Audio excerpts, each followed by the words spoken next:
Welcome back to another episode of the RaidzBank podcast. I'll be your host this week. My name is Poplo, and I'm joined by my awesome co-host, Hoyt. Hoyt, how's it going? Hey, doing well. How are you? Good. I'm doing well. We are missing our other dear friend, Heartless, this week. He had some emergencies he had to take care of this week, so I'm sure he'll be back sometime soon. But yeah, we got a great episode for you guys today. Our topic for this week is going to be a little bit of a deep dive into some Slayer bosses and some of the early Slayer bosses. But before we get to that, Hoyt, what have you been up to this week?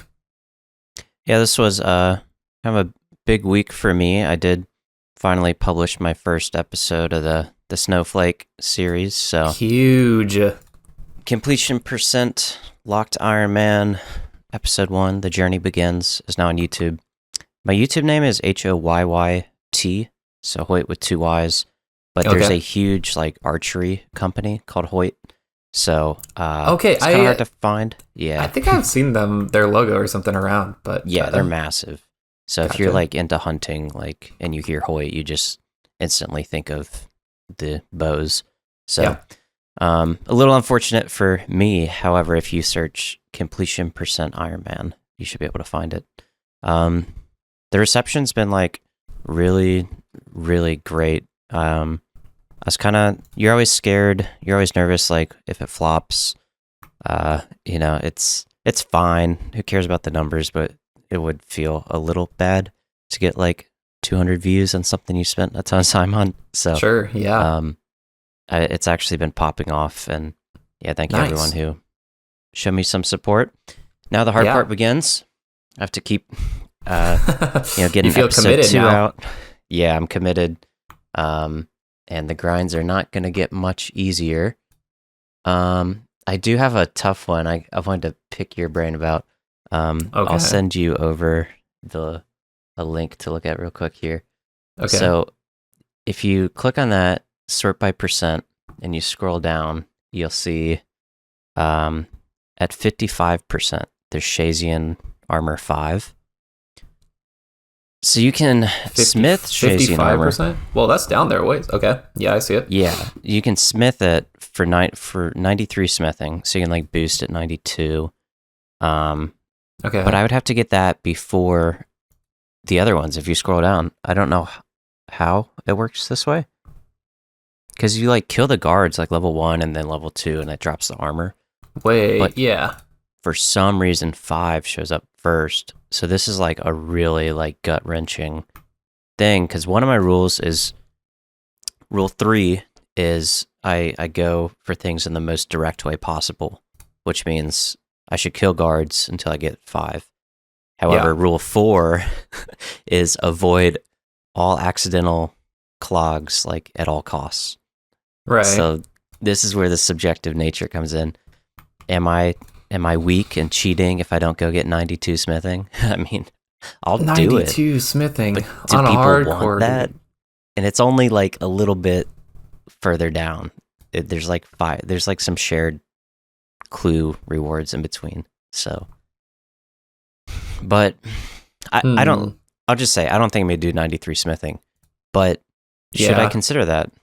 For the integrity, because integrity is a big thing. You lose a lot of people quickly if you start bending every rule. Right. So first off, here's the thing is that sounds like a brutal grind. I don't really want you to have to go through that to have to do 93 smithing or whatever to get that. I think that putting out videos is probably going to be more important right now. And I'm going to guess that 95% of people who watch it don't even know that you can smith that armor. There's going to be that one guy in the comments who's actually, you could smith it. And so you're probably going to have to address it because people just know things. But I would say, I don't think anyone's going to put up a fuss or anything if you do that. Or you can even, I don't know, you could drop the other stuff and come back for it after you get the clue stuff if you really felt the need for posterity there. It doesn't seem like right on the money. That one doesn't seem like the hill to die on, I would say. Right. It would also be kind of legendary to go do that. Oh, that's Hoyt. He went and got 92 smithing off the bat, but Yeah. That's Limpwort levels, man. I don't know. Are you an extreme percent completion collection log, or are you? And that I'm figuring it out as I go, because I kind of screwed up I got like 2 fire making and 28 cooking right off the bat. Spoilers, sorry. Because I wasn't really sure how I wanted to treat the account. But in hindsight, I wish I didn't do that. You know? With the bread that you're doing? Yeah, I was cooking the potatoes, really. Right. But I could have eaten them raw. There's no reason I couldn't eat them raw besides just laziness. And I was just thinking, well, why not just get, 7 hit points or whatever instead of 1 or 2? So yeah, I would say don't beat yourself up, because this is also supposed to be fun, right? And like, yes, there is in every series, I feel like there is some level of like masochism of like, yeah, I'm gonna lock myself to do this crazy thing that other people aren't gonna do. But also, this is kind of like a novel, new idea, and the best video that you're gonna make is like the one that actually comes out. Like if you lock yourself to a 93 smithing grind and you burn out and you don't make any more videos in the series because that's going to take forever, like the best video is like the next one that's going to come out. So I think that would be how I would handle that. And then obviously just maybe address it, say like, yeah, I know this is an option, but like, am I going to spend... I'm not an extreme one chunk or something like the crazy. And I kind of want to be extreme, but that's something you have to. It's kind of easier for chunk accounts because there's a very obvious restrictions, but with this, there's just so many. There's so many ways you could be like a weenie and just do like cheat and be a weasel for every step. Like, well, technically, I am getting medium clues by doing this, even though it's like the slowest way. So you're doing 2 birds with 1 stone when you're not supposed to. So that's just kind of like what keeps me up at night. So I must be pretty privileged if that's my biggest issue in life. But yeah, well, I'd say make a decision on it and like decide you're gonna go with that, and then sit with it and see how you feel. If you feel super, like, I don't know, if you feel bad after the decision, then you know that you might want to switch it around. But I don't know. There's kind of a lot of nuance with random event stuff at that point anyways. I think it'll get a little bit more linear as you kind of get down the road. Yeah. So. And like everyone, I don't know, they think it's pretty straightforward. Well, obviously just like go to the next thing, but the nuance is like all the magic and your respect that you're going to garner from your audience. And if you just make everything easy, I feel like people are going to check out and be like, yeah, this guy's... Yeah, he's doing something novel, but he's kind of just playing the game. So I'm just looking down. How are you going to get the granite ball? Oh, wait. Yeah. You have to train some crazy slayer for the G Mall. I do have to get the black boots early on, which are blood velts, which I think are like, like 55 slayer or more. What are they? Let's see. Okay. 50. Okay, so you're going to do part of it already, but... Yeah, what are... Gargoyles are 75, so yeah. Those things are actually godsends, because it means, I can take a break and just train Slayer like a normal human. Like that's true, yeah. So, and get some unlocks along the way, so... Cool. But yeah, that's been it for me. I watched the episode, it's great. I really enjoyed it. I think that it's great. It, like, the dude that I know you as, and like the same person you are on the podcast, that's who you're on YouTube too. So I think it's great. It's your personality, and it's a little slow and monotone. I'll work on it. I don't want to do the YouTube voice. It makes me cringe really hard, but I could find somewhere in between. I could force it a little without being a total cheese ball.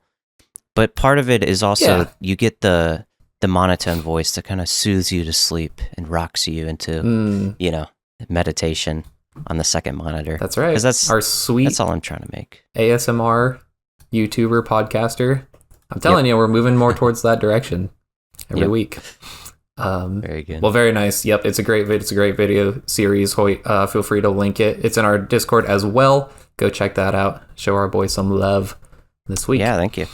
What have you been up to? Yeah, this week work was actually pretty busy. So winter is supposed to be like my slow season, but I was out of town for a conference last week, and so this week was just catching up on all the things that, I pushed all my meetings to this week and stuff like that since I was out of town.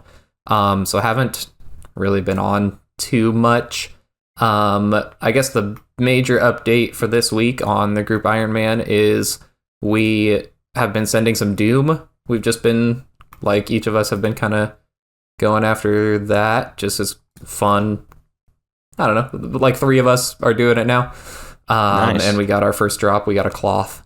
So that's pretty sweet. We've got some Confliction gauntlets now to go with our Shadow and Dragon Hunter wand that we got a couple weeks ago. So yeah, and we did our first chambers this weekend. So that was pretty fun. I am, let me see, almost 5k shamans right now, and I still don't have a Warhammer. So we did a full defense chambers, which it just took a while, but it was fine. We actually did really well. We only had one Tecton death and no deaths at Ulm. So it was actually all right. I kind of forget how easy to access Doom is if you're good at the game. It really is. You just need Void and Scorching Bow, and that's it. Yeah. Right? Your Dark Light, of course, and like Slayer Staff. Exactly. That's what I use, and then I use a Crystal Halberd for the melee punish. But nice. I think, so like on a good run, I mean, I'm just using Karambwans and Prayer Potions and Range Pots. Nice. Right? So it's like super low supply cost, but like on a good run, I can get through like wave 10, which is pretty decent. Nice. Couple of the other group members are getting to wave 6, starting to dip their toes into maybe 7 or 8, but it really ramps up after 6. So it's only if the supplies are looking good. And it's really nice to just get like a 1 mil injection every time you claim to the bank. I'm gonna wait till I get an Eldritch Sword to go there, just so I'm ready. Okay. Yeah, I'm sure that's at the bottom of the priorities. Yeah. No, I need to go there in the main. He is still locked to Infernal Cape whenever I come back. But I'm riding that's really once WoW dries up, I want to have the Snowflake on the side and go for Inferno on the main. So. Oh, gotcha. Cool. So that's what we got for this week. So we have a couple clan shoutouts from the week. If you want to be part of this, you can join our Discord. Link will be in the description. Feel free to post your achievements, your drops, your dry streaks, whatever in there. And we will commiserate with you or make fun of you if you complain too early. We like to do that as well. So a couple shoutouts. Narad21 got his little Zik pet at 102 KC. And Ryukason got his Vedion pet at 1400 KC. So a couple pets this week. Fiber completed his Void Waker. Looks like it took about 1700 bear, 800 spider, and 1000 skeleton. So GZ on that.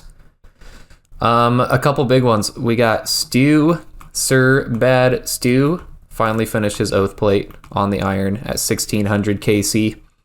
And nice. I have a couple to add. Our buddy Vexty on the Holy Moly, he finally broke his 5-horn dry streak as well. And he got, I think, an Oath Plate chest, maybe? Oh, that's a big one. Nice. Yeah, he got an Oath Plate chest on the Holy Moly. So deserved. Yes, nice. Deserved. Thereabouts, I think he was about over 1000 KC as well. Oof. We've got a couple more, so we're going to keep burning through these. But Rum Jugs completed his Soul Reaper axe on the Iron big. Man. And time for the new cosmetic. Yeah, dude. Yes. I think that looks so sick. The Yama Soul Reaper axe. One of the best cosmetics, I think. So yeah, I can't wait for that. Yeah, Rum Jugs. They never look as cool as they do with the concept art, though. I will say. So that's true. Let's see what it actually looks like. Yeah, I feel like sometimes they do a good job of tweaking them. Like I remember when the Void Waker and the Volatile one came out, they were just like so dark and didn't look that good. And I'm pretty sure they adjusted some of like the red aspects to it to make it look a little better. So they're usually a little bit receptive to how we think it looks. But yeah, Rum Jugs, if you're listening, go play some Deadman mode and get that cosmetic. Next up, we got Dime Stacks, who got his quiver. I think that's the next. What's it called? Leagues. That's right. Yeah, I think. Sorry, for sure. Yeah. Go play some Deadman mode, anyways. Go play GMM, anyways. Yeah. It was fun. Yeah, you're right. That is the next leagues. Dime Stacks got his quiver, so that's a big GZ. Yep, that was one of the hardest grinds that I feel like with some of the new content when the Coliseum came out. I remember it was just really tough, even on my main. Yeah. So that's awesome. It humbled a lot of the big gamers. I was just watching on the sidelines, and even the greatest players I know, I mean, they really had to lock in for days. That's some hard stuff. Oh yeah. And then I have a write-in that I guess we skipped over, but shout out to Pump. He got a soup and a gold pet a couple weeks ago that I guess we missed, and he was devastated that he didn't get a shout out. So there you go. He doesn't have enough representation on every episode. Yeah, exactly. I bet he's gonna notice I didn't shout out his holy ornament kit this week either. Oh, that was in there too. So listen, we have to draw a line somewhere. Like 4 people got kits. There's like 3 people who got a Sang kit. So sorry guys. I think Ryu and Thunder and one other guy. Oh, we've had a bunch. Yeah. All the hard mode tobbers getting fed a little bit, which is so good to see. I'm just glad they're listening, taking notes. I know, right? Yeah. They might just listen to the first 20 minutes for their shout out, then go to the next pod. Exactly. Pump is just hate listening. He's like, if you don't shout me out, then I'm going to call you out. You guys are terrible people, terrible podcasters. So Ibu was the other one who got it. I had to double check his name. There we go. Cheesy to you guys. I tried cheesy to all you guys. We're rolling our eyes. Yeah. Now that we've got 15 shout outs deep, I guess we're gonna have to cut it back. We're gonna dial it in a little bit. Yeah. But anyways, we're gonna move on. So just also want to let you guys know we do have a Patreon where you guys can support the show for as little as $3 a month. But if Patreon is not your thing, then consider taking a listen to these quick words from our sponsors before we get into the main topics for the day. All right, we are back. Thank you for listening to that short advertisement or hitting the little skip button, I guess. And this week's, we're going to go through just short game updates from the week. First one, I guess the biggest one, is Deadman Annihilation is here. And it has dropped this last Friday. It runs through the 20th. There's about 2.5 weeks to go to get some points. Hoyt, have you played Deadman much this weekend? It dropped on Friday, which is really bad for me. Yeah, it's kind of like one of those things where it's like when they drop stuff on the holidays, also usually really bad for me, and everyone's like, "Oh, this is the best time." But like, I try to touch a little grass on the weekends and spend time with the fiance. So right. I did play this morning, like right before we hit record for like 30 minutes. Uh-huh. And at first I was a little like overwhelmed, like, oh boy, like, am I really going to do this? And the second I like logged in and started following the checklist I chose, I was like, all right, this is fun. I'm like, oh, nice. Whenever you click the check boxes on a guide and you're like making progress, you're like, oh, this is good. Mm-hmm. So I think what I'm gonna do, whatever this guide was, it's straight on the wiki. It's called the 60 tank guide. So the first combat bracket is 3 through 60. The goal of this guide is to get you to level 60, lock your account in, and then you just farm points at the breaches. Okay. You log in like once or up to 3 times a day, and that is the least effort, highest reward for points. So I think I'm going to do that, but it's also, I'm not going to lie, I feel like sitting at level 60 is kind of cringe, so maybe I won't have as much fun and I'll like break that and start going through the brackets. But okay. Are you supposed to get 60 and then trade your other skills, or that's just like a sweet spot? Yeah, I think it just locks your combat skills and then you can train all your skilling, but really you just log into breaches. Okay, but yeah. I think that's what I'm going to do. Yeah. You should send me that because I have kind of been thinking the same thing. You know, I've said it on the air. I'm tied to it. I'm gonna play Deadman mode this when I can. It's out there. People will hold me to it. Like I said, work was busy this week. I didn't really get a chance to do it, but I kind of feel like getting started is probably the hardest part for me. Like I've never done a Deadman mode. They say this is like the one that you got to do it if you've never done one before. And I think just like getting started, getting a direction would be super helpful for me of just what do I do? How many points am I actually going to want to get and need? I think I'm going to do it on the group iron, you know, because why not? Get your cosmetics. Exactly. It doesn't really mean anything on the mains, so it would look pretty sweet to have some of those cosmetics locked in on the Gim. But yeah, I think there's just like a kind of a little bit of an intimidation factor that I'm running into. So it's very daunting. Yeah. I just sent it to you. It's by LAEF, Leif, I guess. Okay. So if you type in LAEF, if you're listening, like DMM guide, it says 1 through 60 tank guide. But it's like very handhold. It's like the Osiris guide. Go here. Oh yes, do this is really cool. On your way, do this. So, you won't get FOMO. A big thing of Deadman mode is your 1 hour protection you get for every bracket, and you want to maximize that hour. That's like a big FOMO point. So by following this, you'll have more than an hour. So you'll like of content to do. So you'll know that you maximized it, and you can just play the game. So. Yeah. No, I like this. The first one right here, it's points only strategy, and it literally has a checklist of what to do. So yeah, that's great. Because I feel like, you know, I would, like you said, you want to utilize that 1 hour of protection that you got, and so I would just want to log on and go do something for 20 or 30 minutes, you know, but I don't want to be aimlessly wandering around and waste that first hour of protection. So yeah, scroll to the top. It says like starting out. Follow those, and then once you hit a point, it'll say to jump to the points only section. Oh, here we go. Okay. But yeah, it's like spawn in Varrock, pick this sigil, do this and that, and that's when I started being like, okay, this is I'm having fun now. This is like nice. Yeah. So yeah, that seems great. I'm excited to keep playing. Yeah. I'm excited to dip my toes in it this week, so I will have an update for you guys next week. But yeah, Deadman mode is out. Go give it a try. Let us know. I know there's some people who have really enjoyed it, and some people who have had some devastating losses already. So yeah. That's the first thing. Up next, the facilities in your boat can now be moved around. So they added something called a facility bottle. And basically what it is it's like a ship in a bottle type deal that you can get, but you can use it on a facility to kind of bottle that facility up in your boat, and then you can rebuild it somewhere else using that facility bottle.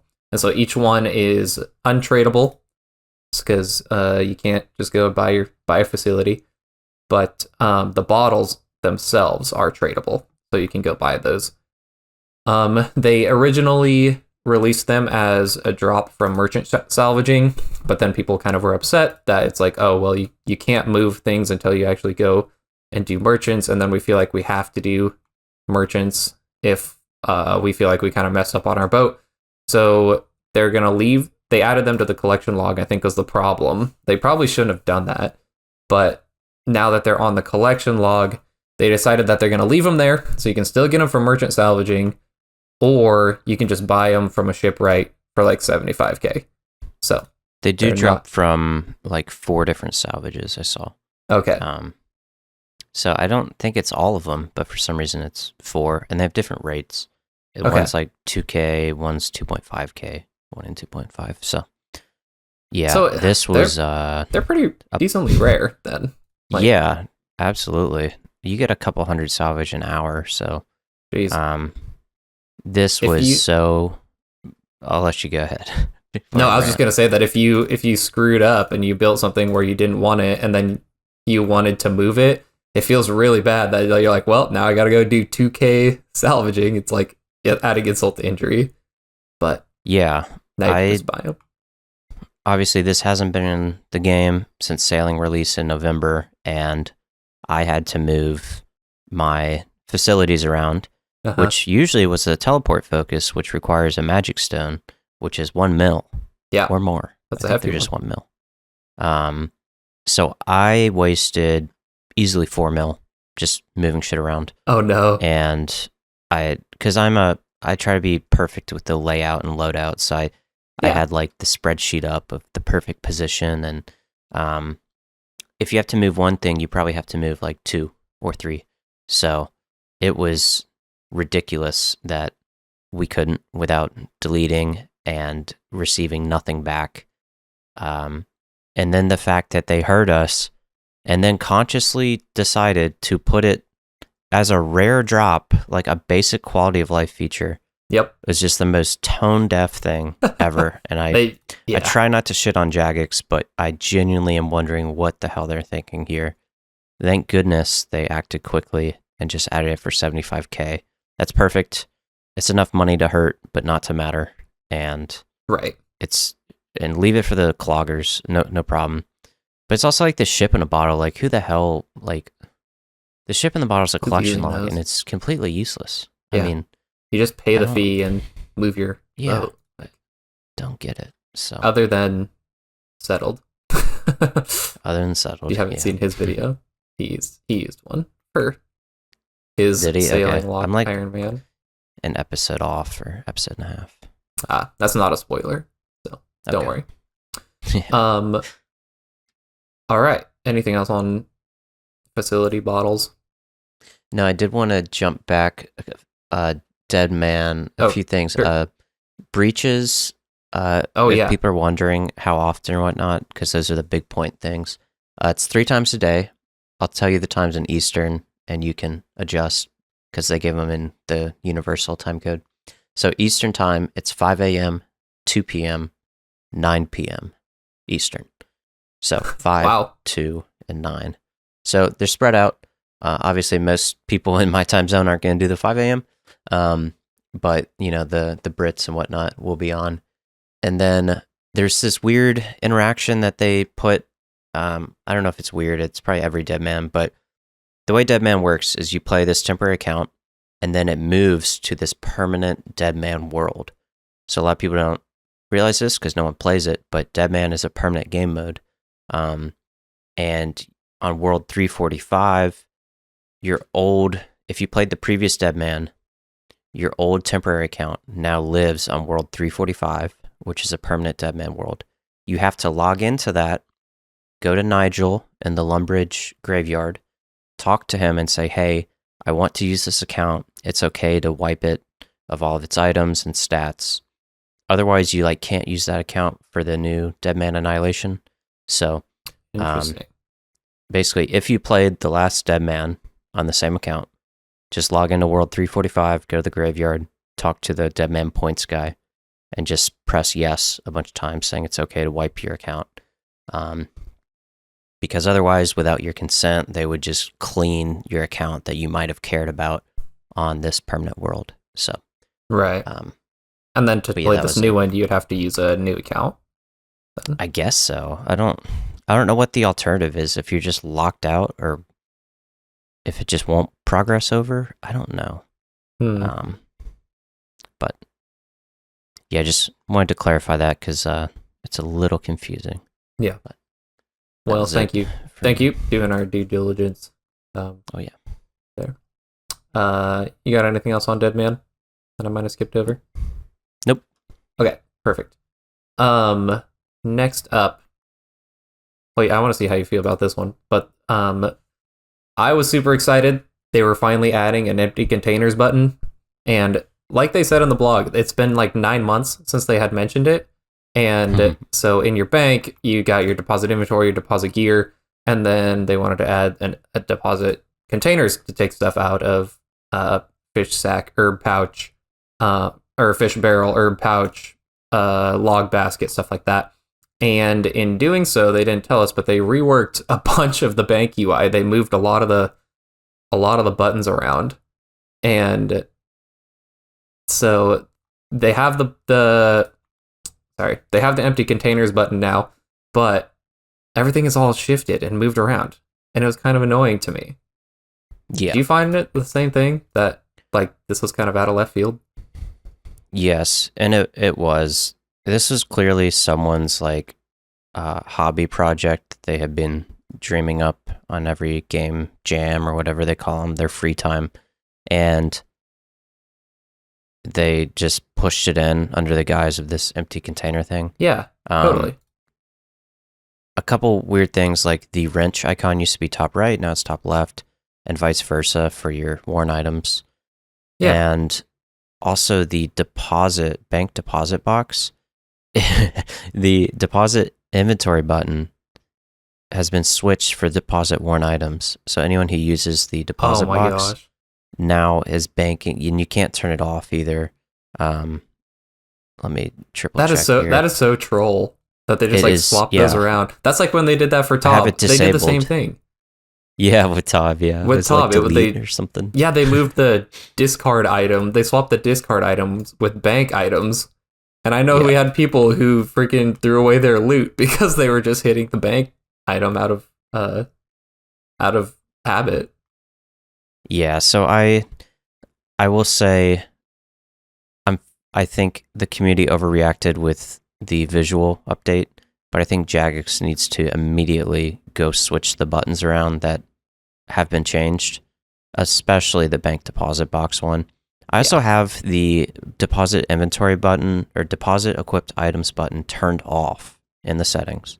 Oh, okay. And it still shows up in the deposit box. Wow. So if they could turn that off, it would fix it.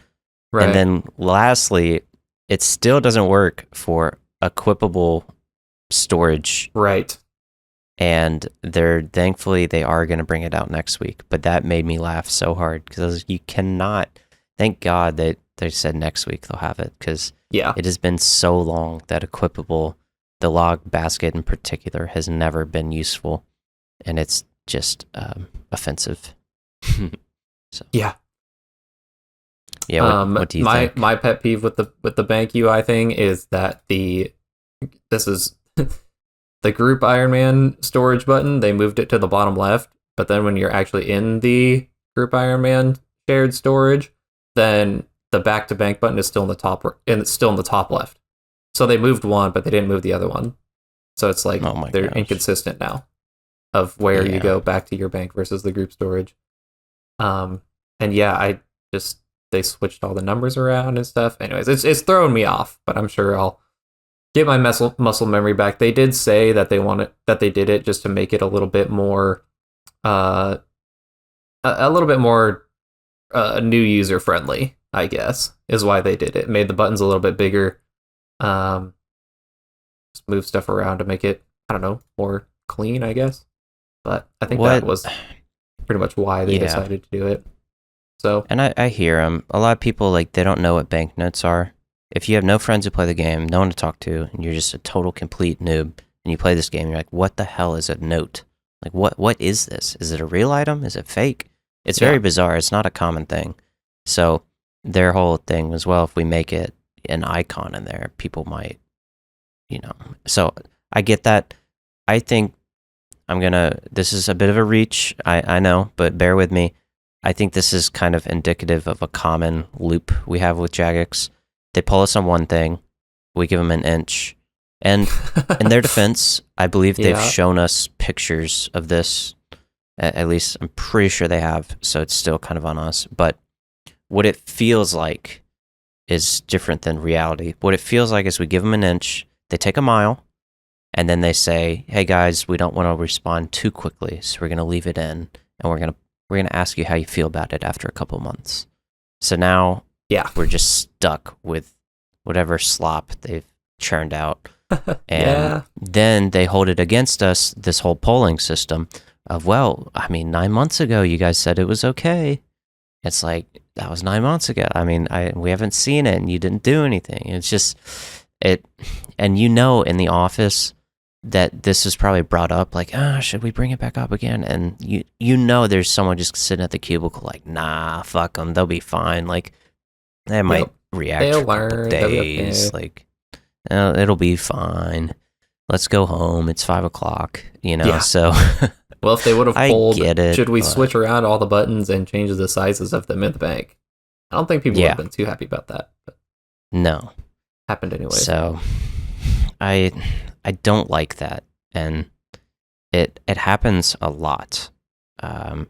But we are also, I'll say it again, I've been playing WoW, and I gotta say, Blizzard absolutely freaking sucks compared to Jagex in every single regard, in every single way.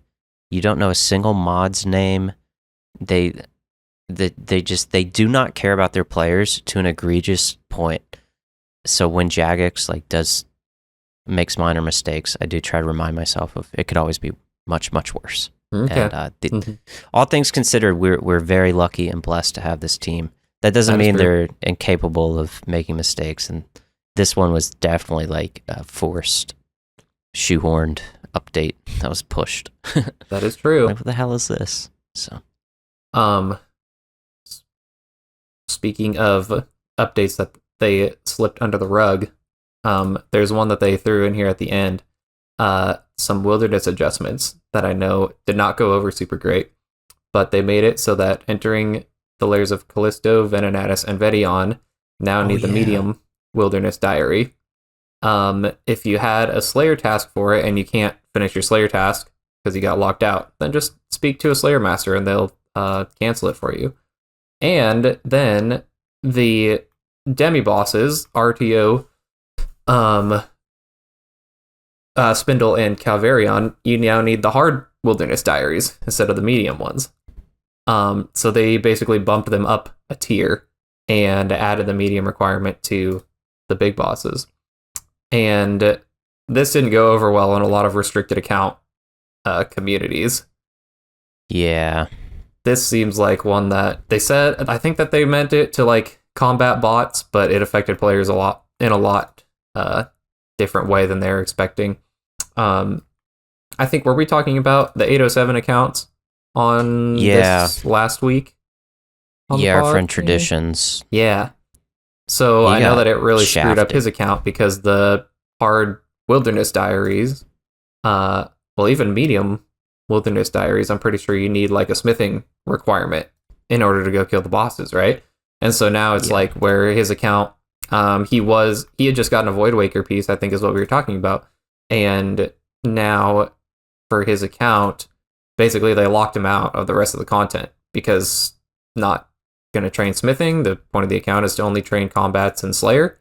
And now he can't finish his Void Waker. So I know that the 807 community was pretty upset. And it looks like they might try to remedy this by like allowing you to do it on Slayer task. Because then if you get a Slayer task, the bots aren't going to be out there skipping for Slayer tasks. They just want to camp it and run 24/7 or whatever they do. But they maybe mentioned that you need like the specific boss task, like just the Vedion task specifically, which would almost make things worse because then it's like, okay, yeah, I do have an option, but that's going to take, you know how long it takes to skip to get one specific boss forever aside from a boss task? Yeah, take forever. So anyways, I think they got themselves into just a little bit hot water, and they didn't, this was not a pulled change, but I see what they're trying to do, and they will do anything except for just like actually ban bot farms. If they just spent all their time just banning people and for botting there, then seems like it would be better use. But this is infinitely easier and probably just a different team altogether. But I think a couple hot takes here. First off, I think it's a really good update because when I was doing my Void Waker grind only a few months ago, it was eye-opening how bad the botting situation is for these bosses, particularly Vedion. It is genuinely egregious, and it kind of got hit with the bot ban wave we saw around the Farthermore Part 3 release. It got really bad after Part 3, and then like a bunch of creators put out videos and solo missions like, oh my god, everybody's bots, and Yep. then they slammed the hammer down. They did disappear, but I'm sure they just came right back up slowly but surely.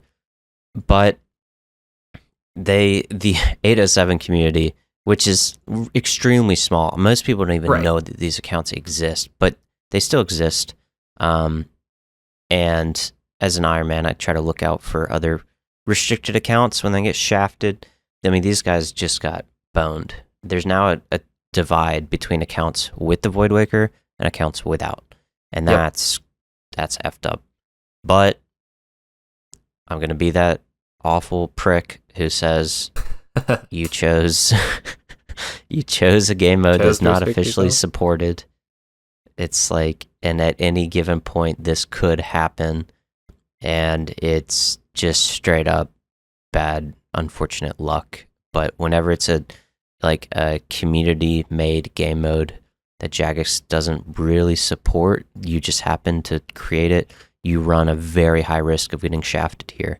Just like I do with my Snowflake thing. Like, it's just, I will get shafted by something. I don't know what. It's something you have to accept, but that doesn't mean you're not. I don't feel extremely bad for you. Like this, I would be gutted if I was Traditions. So I don't know how they can fix it. They could. The Slayer task thing is shit, but it's something. Yeah, I think that they had good intentions, but just doesn't work for everybody. And the one solution that I saw maybe that could help is like to put it on combat achievements instead of the Wilderness Diary. But I don't know about that one. I don't know if I fully agree. New players are going to be, It seems like a niche diaries thing. Are more accessible. You can knock out diaries and like the achievement diary and an afternoon. You can't quite do that with combat achievements. It could be argued if you had a list and an efficient route, you could do a lot. But for your average Joe Schmo, it's a bit more convoluted. You got to jump around, and I don't know. Yeah, hard's for sure. Medium's not too bad. But I don't have a solution for them, but I do hope they find something that the 807 community can take as a consolation prize. Yep. But or a warning next time would be nice. Hey, we're going to do this change. Go get your Void Wakers. True. And then you're warning the bots. What if all the bots just decide to train their accounts up? That wouldn't happen, though. I'd say a 90-day notice would be good. Yeah. Yeah. And the bots are going to be there either way. It doesn't matter. But all right. I think that's most of the major game updates. Oh, that medium diary also now applies to the chests at the Rogue's Castle. So if you don't have the medium Wilderness Diary, then you won't get any loot there. Oh, nice. Yeah, I think that's it for weekly updates for the main ones this week. Yeah, Hoyt, do you want to take us into our main topic of the episode? Yeah, and thank you for the reminder about the wilderness stuff. I totally glossed over it. So yeah, no, that's why we're a team. Yes, sir. All right, guys. So today we needed some content because we knew we wouldn't be talking about Deadman mode for 2 hours, and most people probably don't want to hear that. So we chose to start a segment on Slayer bosses. And I'm going to show on screen here, we have, I want to say 8. Let's count 1, 2, 3, 4, 5, 6, 7, 8 bosses. We're going to do the first 4, which are Shelbane Griffin, Grotesque Guardians, Abyssal Sire, and Kraken. And then it probably won't be next week, but next time we do this, we'll go over the remaining 4, Cerberus, Araxor, Thermi, and Hydra. So in order to kind of prep us for this, I think it's pretty interesting, the lore behind things, because I personally, I'm a big spacebar guy, so anytime I'm forced to like learn about the lore, I'm always like very grateful. Yeah. So I'll explain the lore, I'll go through the rewards, and then I'll kind of open the floor to Poplo, our resident GM and pet hunter, to just kind of walk us through some pros and cons, and I'll share my little experience as well. Yeah. Can I add one thing real quick before we jump in? Yeah. yeah, for some of these deep dive episodes, guys, I know that I've heard a couple like requests for doing some deep dives on some topics, and we're gonna get around to them. We're gonna get to a lot of these deep dives, but we want to save some for later, maybe like do a couple raids once here and there and stuff. But this is kind of our series that we run. That's just kind of our content when there's not too much going on in game right now, and the weekly updates aren't jam packed with a bunch of stuff. So yeah, there's always like timing too. Like we don't want to do a Chambers deep dive right now when we have Deadman to talk about and Heartless isn't here. Like that would just be a disservice. Exactly. So, it's pretty hard to pick, but yeah, we kind of just pick something and run with it. And that's right. It'll be okay. So, all right, let's do it. Starting out, we have the newest boss, Shelbane Griffin. So, a little bit of lore. There really wasn't much, but we did know from the Troubled Tortugan's quest. So this is the final quest boss from the Troubled Tortugans, the new sailing quest. The Shelbane Griffin is attacking the Little Pearl, which is where the Tortugans lay their eggs, and the location where you first fight this boss. They wonder how the Griffin got this far from the Great Conch, because it's in a cave in the Great Conch. And just as you arrive to the Little Pearl, the Red Reef ship ominously is in the background, like traveling next to you. So I think the implication is that the Red Reef merchant evil guys had brought this bird here to attack the Tortugans. Let me know in the comments if that's correct, but it seemed like that was the foreshadowing for the next quest. So yeah, that's the short little lore bit. And the rewards, we have Bell's Folly, which is a pretty cool stab weapon that is the power equivalent of the zombie axe. It drops at a 1 in 400 rate. Its uses include early on in TOA, Moon's Apparel, at the Shelbane Griffin itself, and for Frost Dragons or anything that's weak to stab. And the other drops are a Jar of Feathers at 1 in 2k, and the Gull Pet at 1 in 3k. The expected kill count for green logging the Shelbane Griffin is 3.8k. It's 3814. You get about 95 kills per hour at max efficiency, making it a 40-hour grind.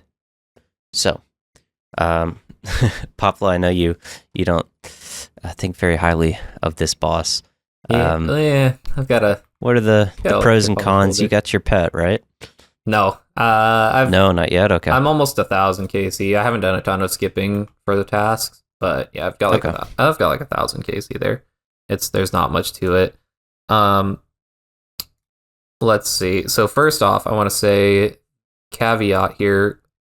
I did have 2 tasks stored up that I just finished, like throughout this week. But if you guys noticed in the poll, the Winter Summit poll that they released this week, there's a question in there asking if they should raise the rate of Shelbane Griffin tasks if you have them unlocked. So you have to go and you have to pay 80 points to get the Griffin task. And then even like I have my optimal block list like set up for them, and there's still like a 4.5% waiting, even like after having like the right block list and everything. So it still takes a long time tutorial skip for these guys, which put another just even more of a bad taste in my mouth of like, yeah, it's a low level Slayer boss, but also they're rare. You don't, even if your block list is optimized for them, then it's like a 4.2% to get them or something like that. So I don't understand this because they're supposed to be a low level Slayer boss, and low levels historically never have Slayer points. They're always spending them on everything. So how could you make this a low level thing, require points to even unlock the ability, which is bizarre. Yep. And then on top of that, they're like a 4% chance. So with the optimal block list. Like even less with an than optimal block list that they can't afford either. Yeah. Right. That's another 500 points or whatever.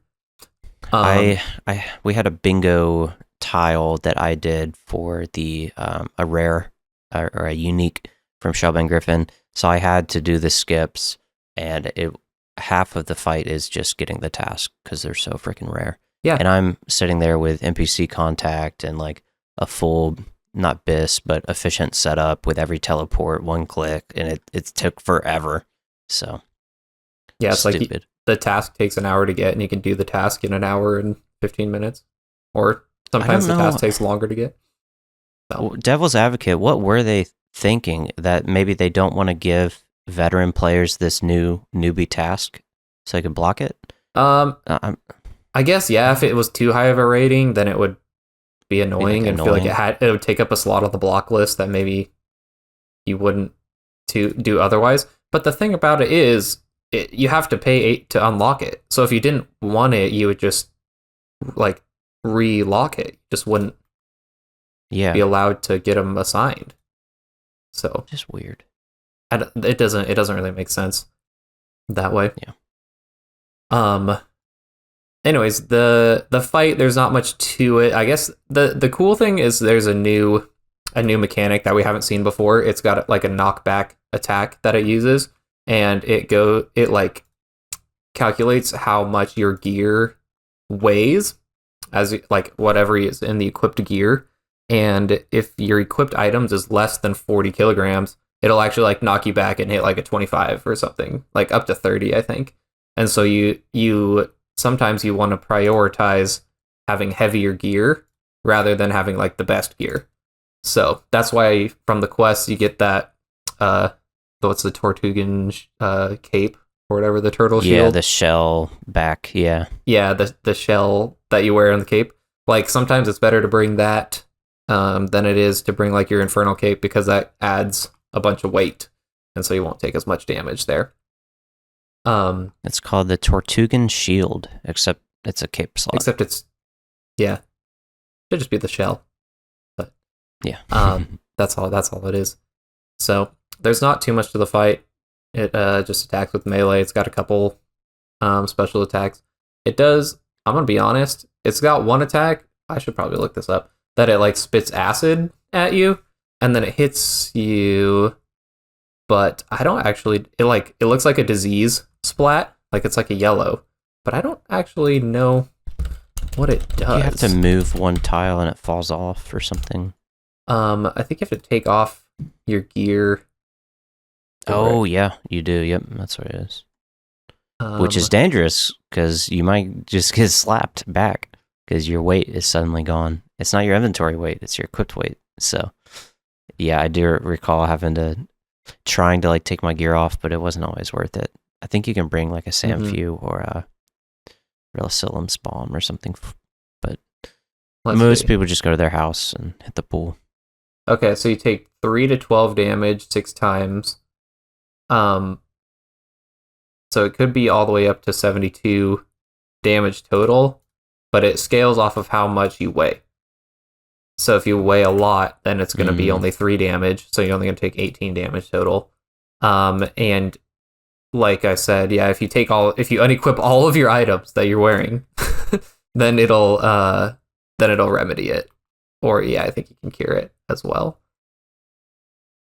So that's kind of an interesting mechanic. It also has like a whirlwind mechanic where it will spawn kind of tornadoes underneath you, and then at the end of like they'll like charge up over an amount of time, and then it will kind of like explode basically, and you have to move to prevent them from stacking, and then eventually they'll explode and they'll hit like a different various size of area of effect basically.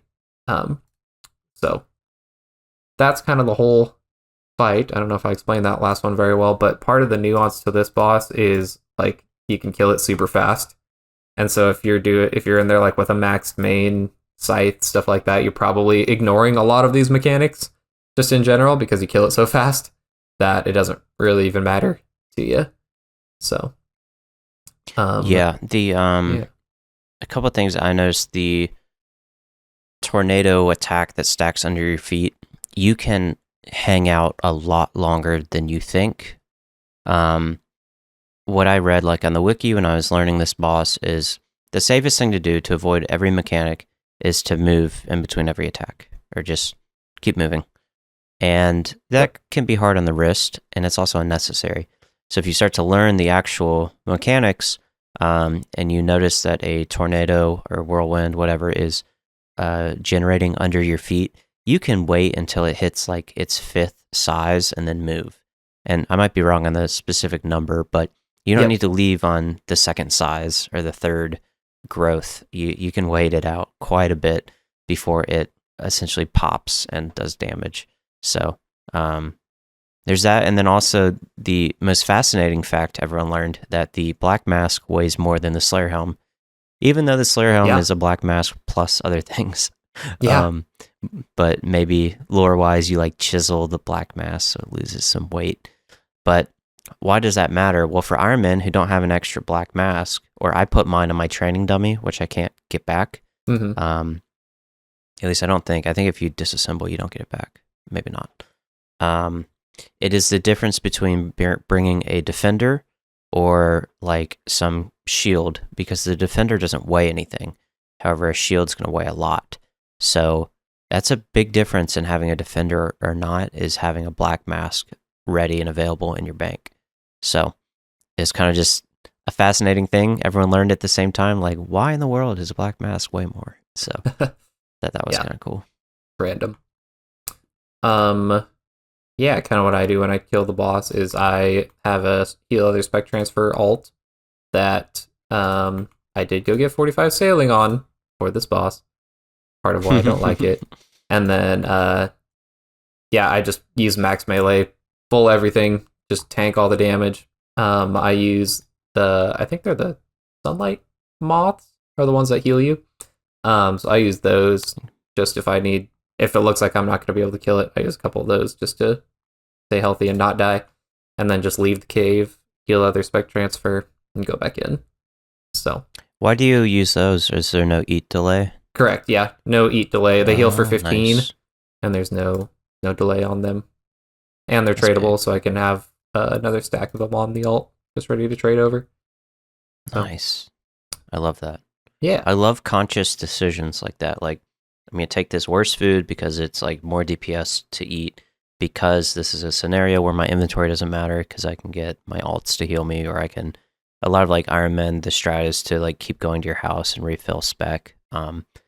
I found it faster to just sit in there because they reduced the respawn time when I did this, and I could just sit in there and I got less specs, but I think it was more efficient kills per hour because I was in the room longer fighting the boss. So. Yeah, that would be better kills per hour, but you'd use a little bit more supplies that way.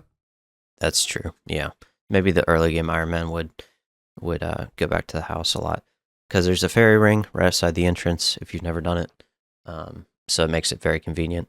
I had a good time at this boss because it was so brain dead easy. Yeah, but that's also its weakness. It's a strength and a weakness. If you want some active gameplay, you're gonna hate it.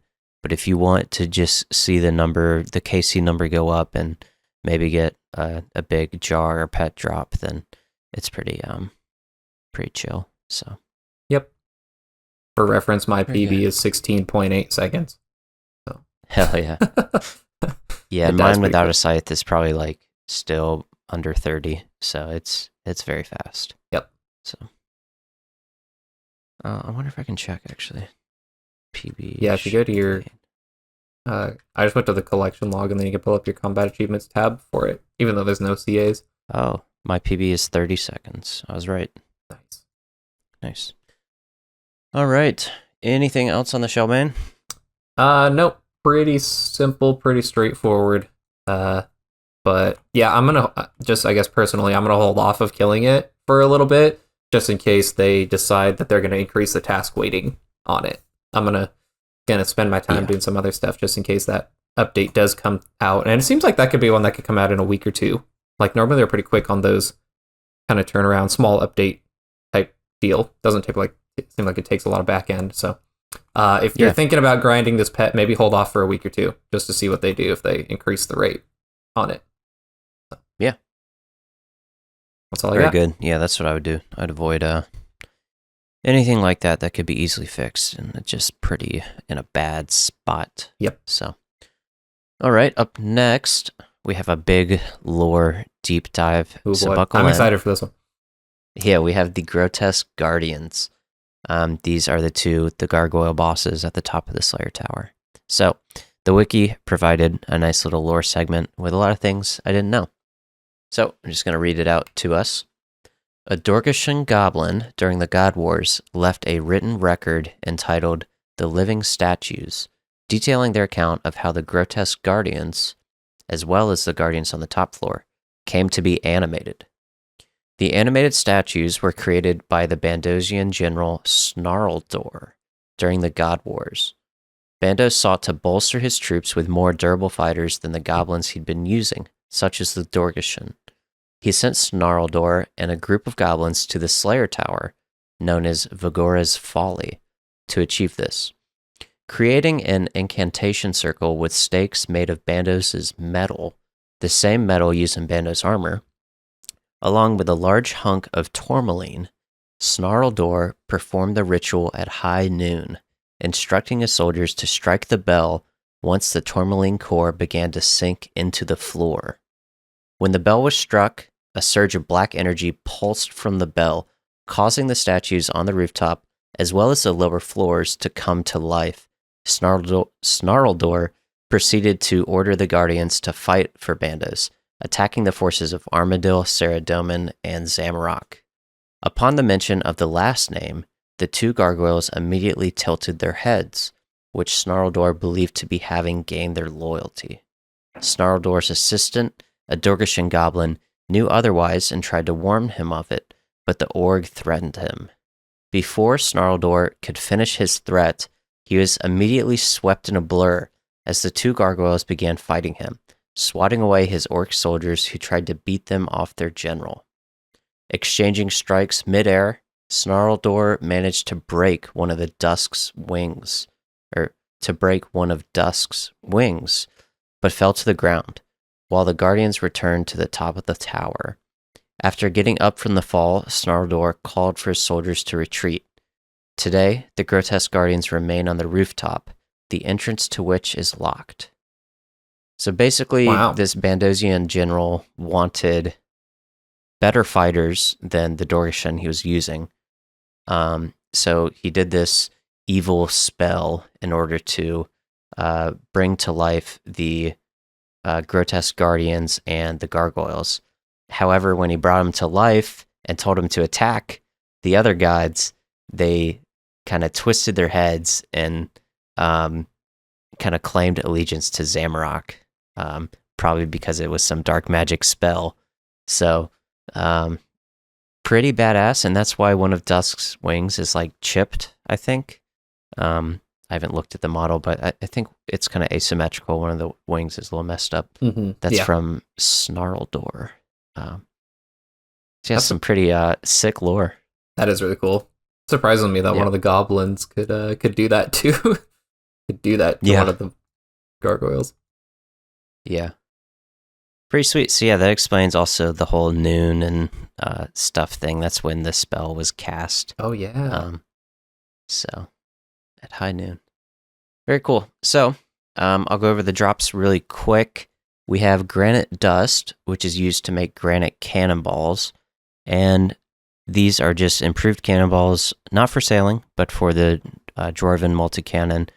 And Poplo, I guess normal accounts, if you're rich, like this, these are just the cannonballs you use, or you can't. It's the dust is untradeable. Oh, okay. So you can't actually buy it. Got it. Okay. So I do use them, but I have. Well, I do use them, but I've got 2,500 KC there, so I have a lot of dust in the bank. You get a hefty amount. Okay. Well, good. Yeah. Interesting. Yeah, I didn't consider that it was untradeable, so I guess that's good or bad, but incentivizes the pet hunting grind, which you have to do a lot of. I will get to the KC here, but it's a rough one.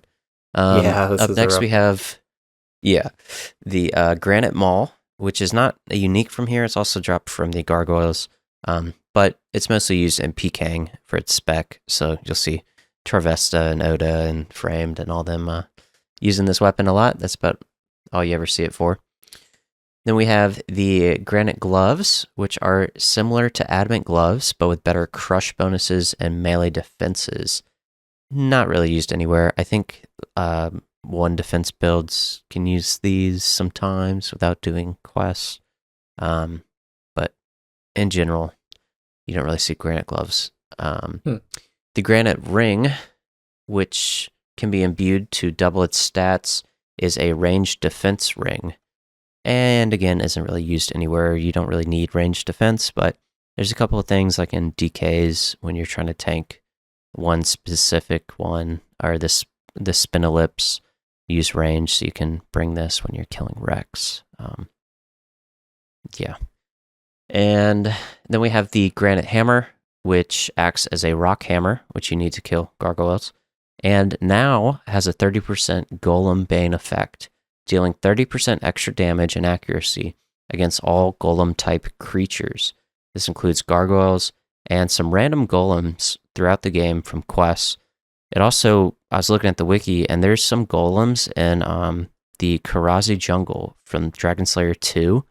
You go down in the tombs that Soup used the background for in like the Gielinor games, the purple dark place.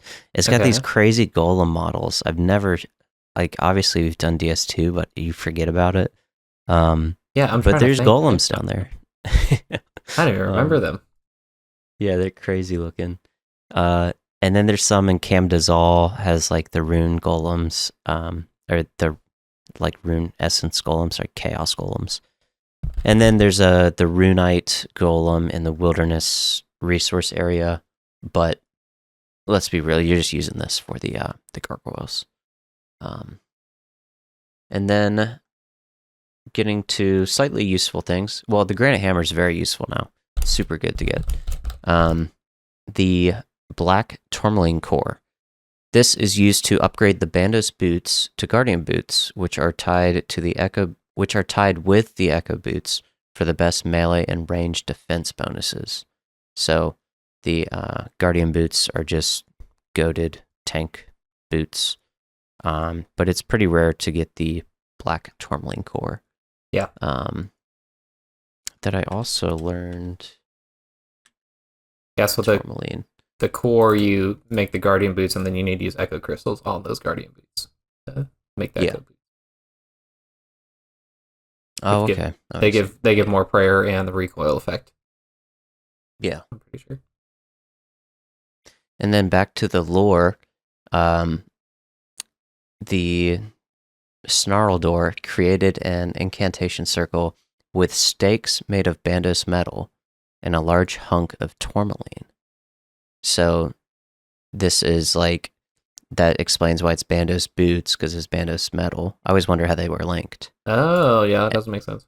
And then the large hunk of tourmaline is what he used, I guess, to summon them, and they're dropping it's like their heart. So I don't know. That's fascinating. Cool. Yeah. And then almost done here.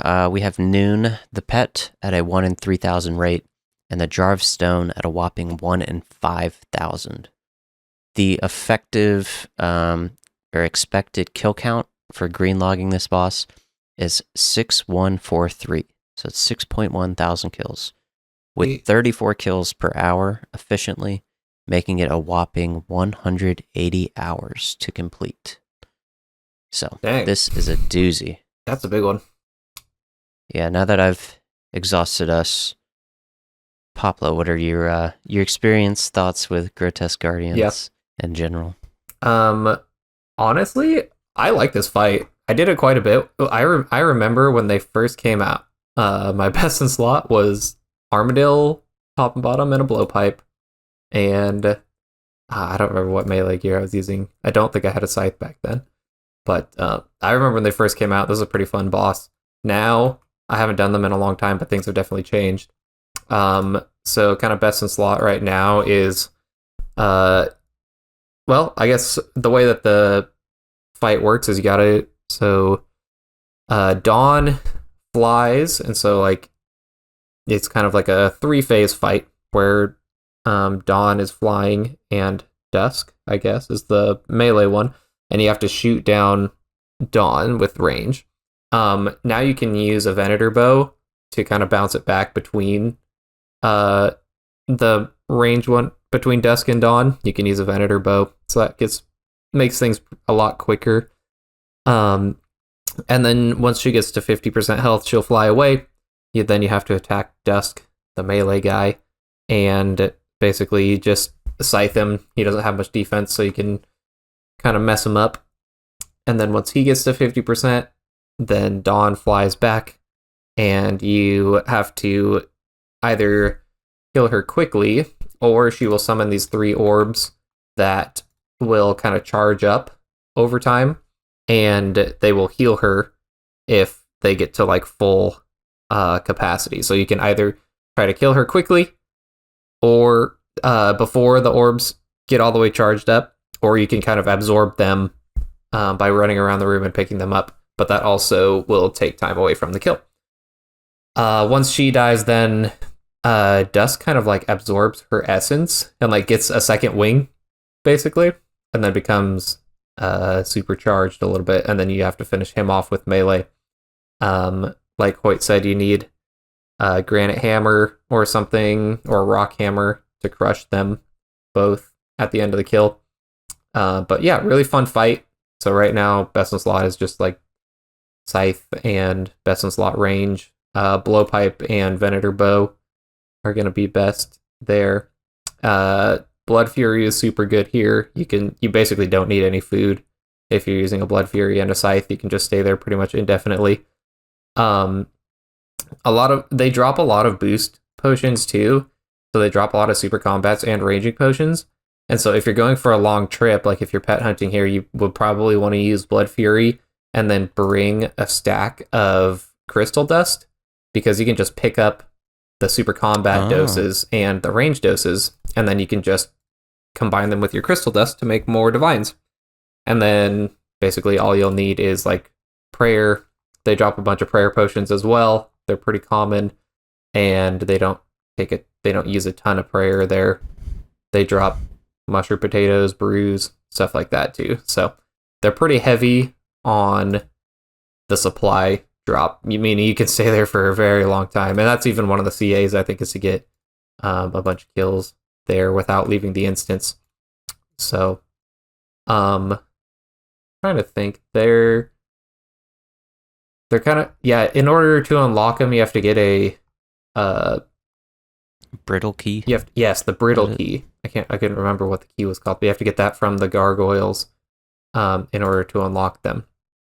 One thing that I don't know if this is still relevant, but it did happen to me when I was fighting them, is if you die, your stuff goes into a chest outside of their room because they're in an instance, meaning that if you die again, then your chest gets wiped, right?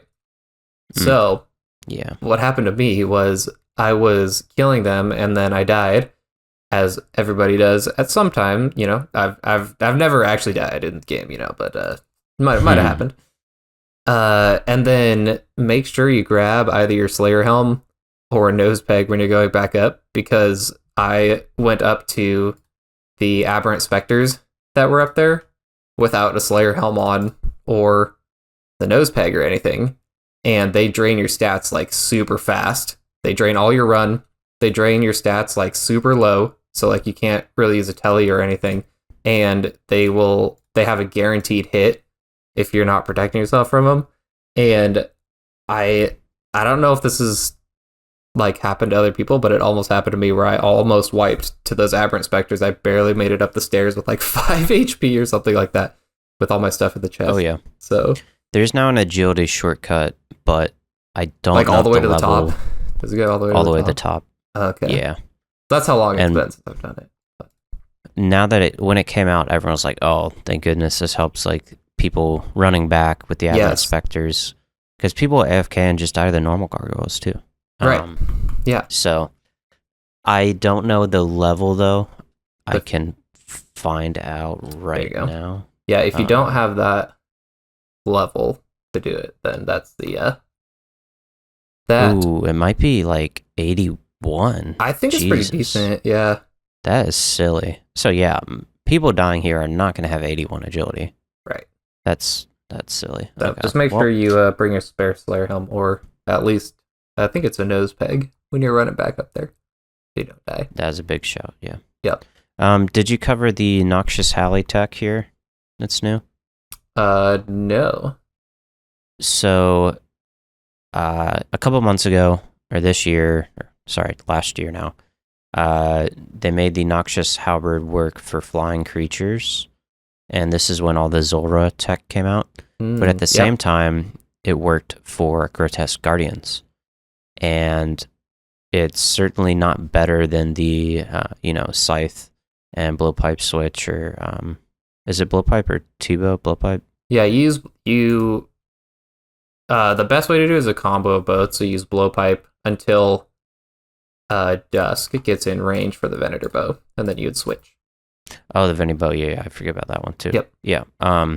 So if you're an Iron Man, you can just bring a melee setup with Noxious Halberd and a full inventory of food and pots, and just melee the whole fight like face roll. And it is so friggin' nice. I hope I'm not misspeaking. I don't think they've changed it, but it sounds right. I think you're right. It is now like a task you actually want to do, whereas before it was purely for like pet hunters, or if you're extremely bored or a clogger. Nobody was doing this, and now I'm not going to say people want to do them, but getting the Granite Hammer is really appealing for like AFK Melee Slayer, and they have superiors if you're still chasing a gem or a heart. Again, you would just be doing Smoke Devils or Rack Sights or whatever, but if you're like me and you appreciate a good AFK, auto retaliate, whatever, then it's pretty fun to just go take, or if you're doing bingo too, just take your Noxious Halberd and just melee both bosses, and it's just, because you're not just saving one inventory spot, you're saving like 6 because you don't have to do an armor swap. Yeah. And your brain doesn't have to be on at all. So yeah, that's pretty sweet. That is pretty awesome. Yeah. I hope I'm not misspeaking because I haven't done it much myself, but I'm 99% sure that is still the tech for the lazy Iron Man, and it's really fun. I think you're right. I think it does still work. Yeah. No, that sounds super cool. So yeah, you need Gargoyle Task obviously to do these bosses, and they even added is it still in the Slayer shop where you can unlock to have each kill count as 2 gargoyles towards your task? What the hell is that thing, man? Yeah, I don't know. It was like they do take a long time. Like when I used to get these tasks, it was like a multi-day type deal because you can get, what's the max of gargoyles you can get? 250 or something crazy? 200 and some? It's 34 kills per hour if you're the sweatiest lord in the game. So. Yeah. So like it takes a while. So I think back then they're like, oh my gosh, I extended gargoyles. I got this task. It's 200 plus. It's going to take me a couple days. Can we get an option to just like basically double the speed that it's going to take to finish this task? And I think that was basically why they did that.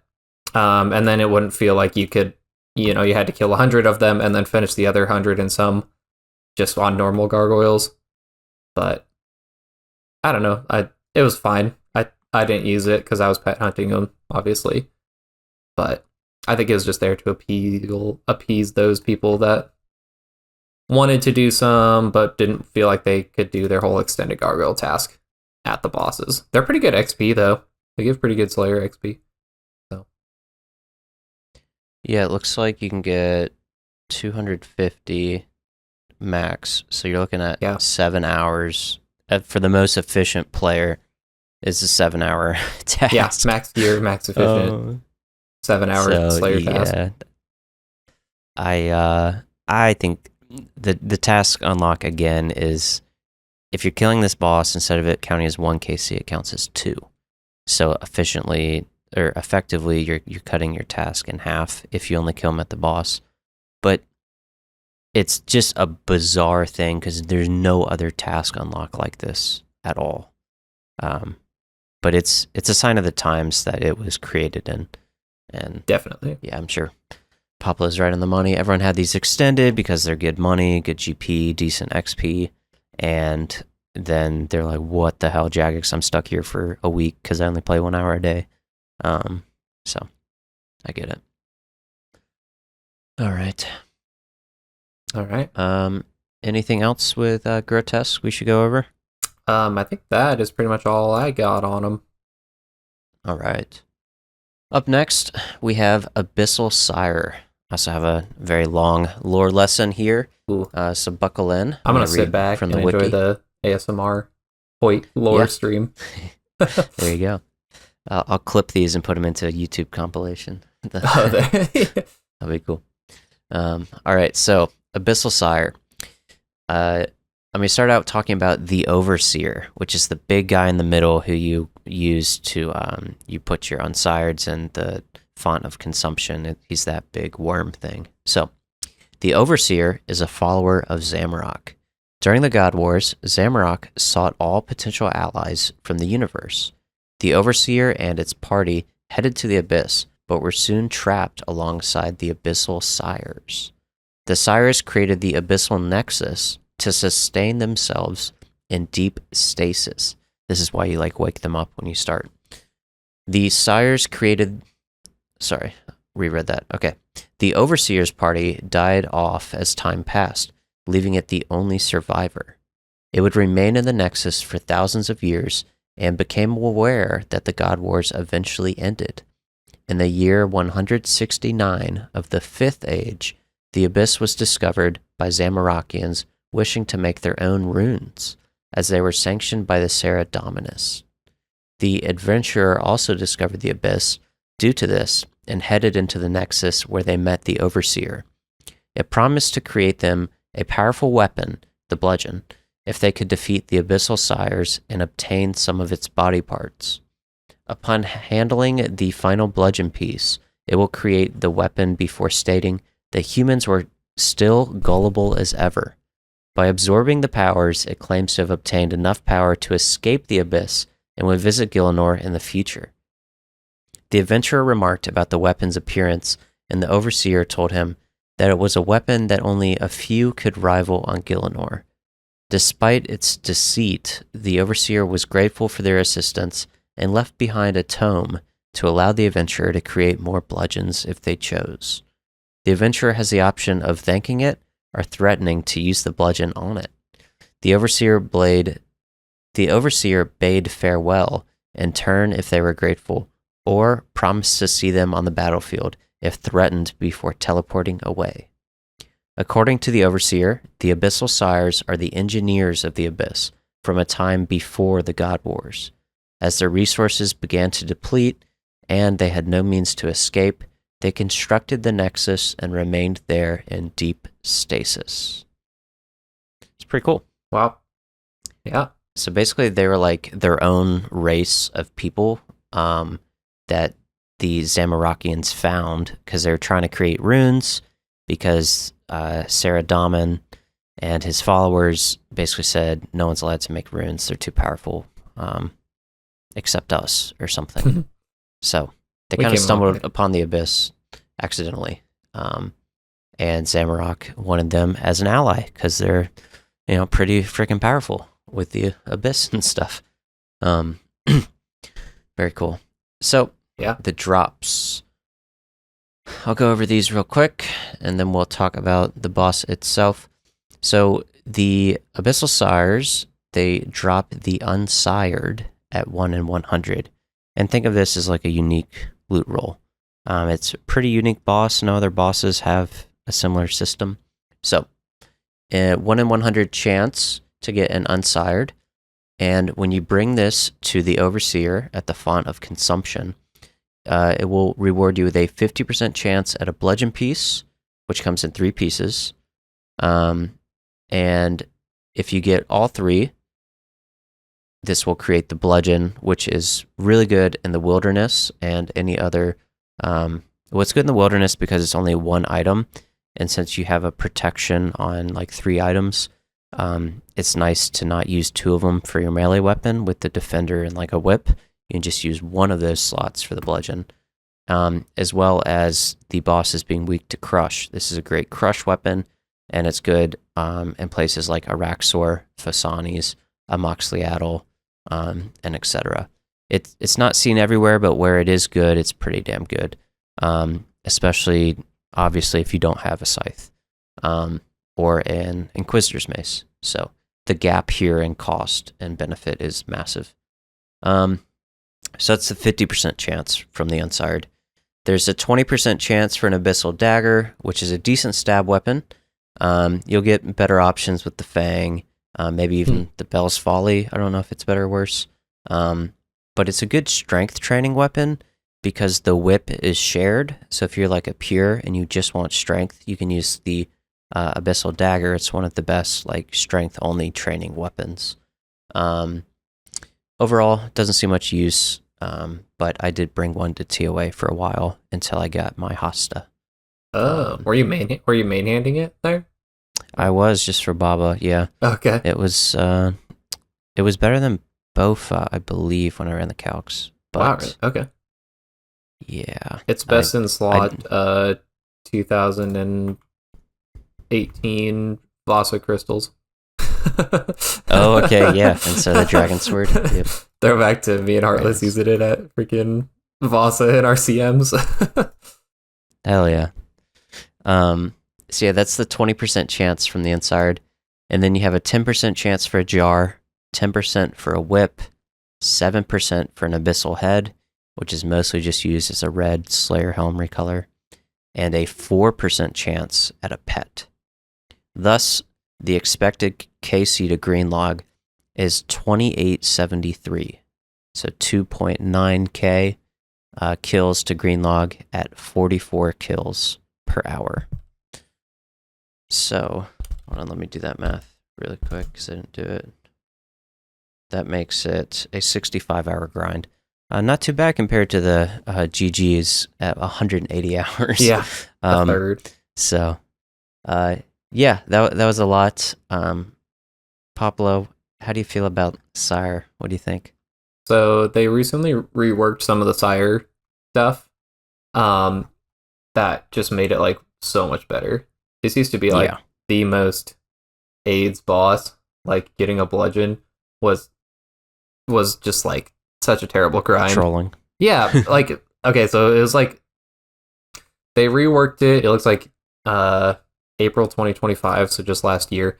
But like years ago, the bludgeon was actually like very good in a lot of places. Like what you said, kind of nightmare stuff like that before you had a mace, and all, like it was very good crush weapon. It's kind of really fallen out of graces now. So it's really I don't know. I think the time to kill, the like bludgeon time that it takes to get one now, more closely matches its power in like the current day and age that we live in RuneScape. It's like not the best option, but it's also not like the longest grind. So I feel like they really needed to do that to balance it out, because otherwise why would you go for a bludgeon? There's really no point if it's just going to take forever. So they did do a couple updates to it. Overview of the fight, basically the Abyssal Sire is kind of sitting up on his throne, and what did you say about the lore, Hoyt, where it was like they're sleeping or something? They're in deep stasis, yeah. Okay. I guess to sustain themselves and stay alive. Yeah. Okay, so you want to cast like, I think is it a shadow barrage on them? Basically to like put them to sleep, and then you have to kill like this respiratory system that they're a part of. And what that is like there's like 4 respirator vents around the room, and you want to use a Demon Bane weapon to attack them, because they in some of the updates they made, Demon Bane, if it rolls an accuracy roll, then I think you always max, or you always one shot the vents with that. That didn't always used to be the case. You used to just, I think they had like 100 health, and you had to just like do 100 damage to them with like Bofa or whatever was best, and so it took a while to kill them back in the day. But now I think you just one shot them with Demon Bane. So that part got definitely sped up a lot.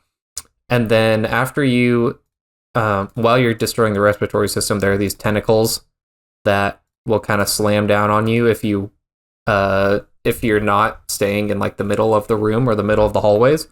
So you want to avoid those. They're super easy to dodge if you just have the tiles marked as to where you're supposed to stand. And then once the respiratory system goes down, then the Abyssal Sire will come down off of his throne, and that's when you like actually fight the boss. He's kind of got 2 phases, and the first one you just fight him. He attacks with melee. He can spawn a couple minions or something. But then once he gets down to I think like 40% or something around that, he'll walk into the middle of the room where he kind of like charges up his it looks like the abyssal, like an abyssal portal kind of in the middle of his body basically, and then he'll explode and cause big damage to you if you're standing next to him. When he goes to the middle of the room during this phase, he's not actually attacking the player, but he's spawning a bunch of little scions, which are just what are they called? They're like they might be called scions, but they grow. I think they're just called scions. Okay, yeah, they're like these little abyssal. They look like the abyssal leeches almost in the abyss. Spawn? Yes, Spawn. I can't remember exactly. Oh, orphan. No, that's the orphan's the pet. I think they're scions. Anyways, and then they grow up to be like abyssal demons, almost, but they're all range style. So he spawns. Yeah, it's the spawns, and then the scion are the grown up. Okay, so the spawns, and then they eventually will grow up into scions, like what you said. And basically just a bunch of mobs that are all attacking you at one time. And the Abyssal Sire is also summoning acid pools underneath you. So you have to keep running to dodge those acid pools while you're attacking him to finish him off. And then once he dies, everything disappears and you get the drop after that. So that's kind of how the fight overview goes. You can attack him between phase changes now, which you didn't used to be able to do. And they decreased the Scion's max hit from 15 down to 10. And so what people would often do is you're taking some damage from the Scions and stuff as they're all attacking you. You can throw like a blood barrage or something on them and get like some pretty big healing if you're running low on HP or something like that. Then you can get a pretty big burst of healing from them. So, yeah, it's kind of fight overview. Hoyt, have you fought this recently? Anything that I missed? Yeah, I got my bludgeon right after they made the adjustments. Okay, nice. How do they feel? It felt great. And good, yeah. Not only is the quality of life much better, but I had 2 synapses, so I had the Scorching Bow to one-shot the vents. Nice. And then I had the Ember Light to attack it, and Burning Claws. Oh, which yeah. absolutely slap because it's Demon Bane. Yes. So if you have those 3, it is brain dead easy, and it's fun, and it's fast. So I had a blast here, and I was going to do it. I think I actually started the grind with the old crappy Sire, and then halfway through they switched it, and I was like, this is awesome. I'm definitely going to finish the bludgeon now. So I had a blast. I would definitely recommend, I mean, you don't have to wait. Listen, you can do it whenever you want, but I would wait to get an Ember Light and Burning Claws, and your life will be so much easier, and you'll have such a good time here. It's as good as a Scythe. It's better. And it costs nothing to use. Ember Light it's is best in slot with crazy. Melee. I think that should never happen, for the record, but take advantage of it. I think it's kind of cool. I think it's cool. Give it more uses. The Ember Light. I like it when it's good at places. I don't think it needs more uses. Okay, all right. Well, but no, it could be second to a mega rare. You know. Yeah, but it's fine. Scythe has other places to glow at, so it's okay. Just a few. Yeah, just a couple.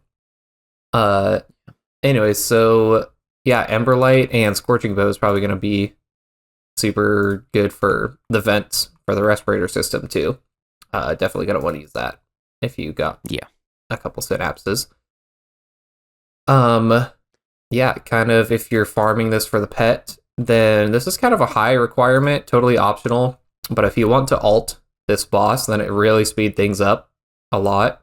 You need a second account that has a Abyssal Demon Slayer task, because you can only kill this boss on task. And what you do is on that account, you stun the boss with, like at the start, cast your Shadow Barrage, and then you kill the ventilation system, and then you can actually hop worlds while he's like coming down off his throne, and you could kill him on the main account. So it basically skips the whole first phase. And then while you're killing him on the main account, you, on your alt, then you are casting Shadow Spell again and killing the vents on another world. So you kind of hop back and forth between two worlds. And, yeah, that speeds things up pretty significantly. And I think with 2 accounts, you can probably get like 40 kills an hour. What did you say was the 44 kills is max sweat. 44. Okay, well, max sweat. If you have like 8 accounts, you can get like 60 kills an hour. But nice. Okay. Yeah, I think my rates I usually give are Iron Men. Okay. I think that's what the EHC uses generally. Sure. Yeah. If you got a bunch of vaults, you can. Like, I think like 45 you can get with a couple accounts. So, other than that, I really like the unsired mechanic. I think that is just really cool of like you get an unsired and then it's like, ooh, like this could, who knows what this is going to be. And then you tank it, you take it to the font of consumption or whatever, and you put it in there to get your reward. And so I just think it's cool. It's like getting an unsired. It's like not a big drop because, you know, it's not like seeing the big item on the ground or anything. But it's like, ooh, this is a spin at the unique lottery, basically. Yeah. So I think that's been a pretty cool thing. I got pretty unlucky on my grind. I have 9 unsired and I got 5 abyssal daggers. Oh my goodness. So that's it's only like 2 times the rate. I'm supposed to have like 2.5, so it's not that bad, but man, they feel bad after the first clog. Oh yeah. Like, oh my gosh. Yeah. So I think it's I think it's a little bit troll that they drop abyssal whips from the. Is so troll. Yeah, from the unsired. That is so mean. I wish that they would take those off. Like that's got to be the worst feeling. Like, oh, you're killing this boss, you get the thing, and then you get like an abyssal whip. You're like, wow, I could have just got that from a normal Abbey Demon. Yeah, that would suck. When I was doing, I only got to like 600 KC there. I got the pet nice and early, but nice. Holy crap! Yeah, I've done more than you. I know. On my collection log, I only have, so I did it like before the collection log was out. So I have 3 unsireds total. I have 2 of them on the log. My first one, I got the jar, which is sad because it's not on my log. Because it's so long ago. The second one, I got a whip. And then the third one, I got the pet. So I don't have any bludgeon pieces there, but I'm happy because I don't have to go back. So. Wow. Yeah. Yeah. That's awesome. Very good. Yeah. Anything else? I think that's it for Sire. If you, kind of like I said, if you have more accounts, you can also, other than just the respirator alt, then you can also use like a heal other spec transfer alt between kills too, if you don't want to have to bring food or go back to your POH. But I think a lot of, if you're like an Iron Man, you're grinding this out, I think it's worth going for the bludgeon now, since it's a little bit shorter of a grind, only, I don't know, a couple, maybe like 20 hours maybe or something like that for the bludgeon. That sounds about right. So it's a lot more worth it. It's going to help you out later for some of those crush bosses. Very good. Yeah. All right. On the Kraken? Yeah, let's finish her off. All right, yeah, our final one, pretty straightforward. So I could not find much lore, so I decided to go with the real life lore of the Krakens. Okay. There was a little bit of trivia I found that I didn't know. So west of the Kraken boss chamber is a small room with a roped hole leading to another floor. However, it is currently inaccessible to players. So at some point they planned for like a basement of the Piscatoris like Slayer cave. So interesting. pretty cool. Hard mode Kraken or something down there. Yeah, that'd be cool. So here's some real life Kraken lore. So the Kraken lore describes a legendary colossal sea monster from Scandinavian folklore. Makes sense why it's kind of Fremennik themed.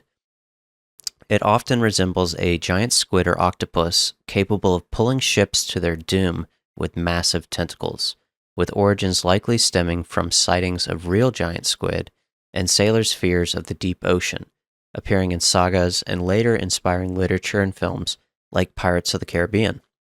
It is thought to dwell off Norway, sometimes mistaken for an island, and its sudden surfacing or attacks created whirlpools, symbolizing the ocean's immense power and mystery. So, Krakens are pretty common in like Lovecraftian fantasy and horror. So, yeah, pretty cool.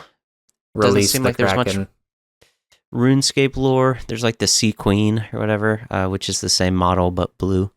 But I don't think there's too much to look deep into it. It's just a cool creature. But the whirlpools make sense now that that's how you summon it. I didn't know those were linked. So yeah, as with a couple things in RuneScape, I think some of the fun too is like everybody kind of knows about Kraken. Like it's a creature, it's a monster. Like, you know, everyone has heard of it before. And I think it's kind of cool that RuneScape takes some of those too and like adds them to the game. Like everybody knows what a gargoyle is, you know, but they like their own spin on it. Yeah, and minotaurs, goblins. Yep. Fantasy tropes. Yeah, it's kind of got its own lore. It doesn't need a bunch of explaining. But yeah. Very cool. So the drops are very few. We have the Trident of the Seas full.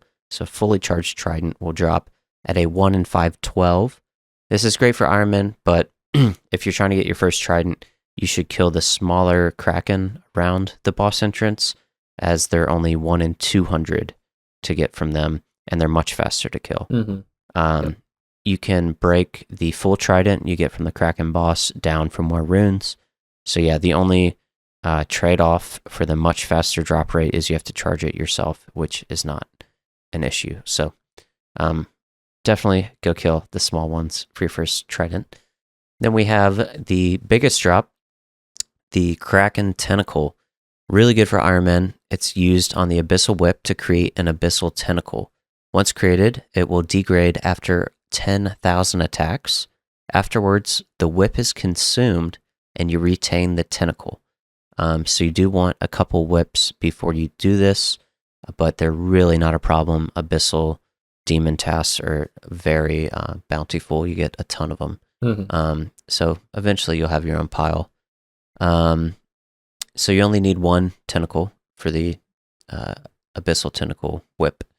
You can also make an enhanced trident or toxic trident, which requires 10 tentacles and can hold 20,000 charges instead of the 2,500 limit for the unenhanced versions. These also have a different appearance. Like the color of the staff itself is like purple instead of white. So it's a cool flex, but getting 10 tentacles is a lofty goal. So you don't really see these in Ironman unless they're pretty late game and bored.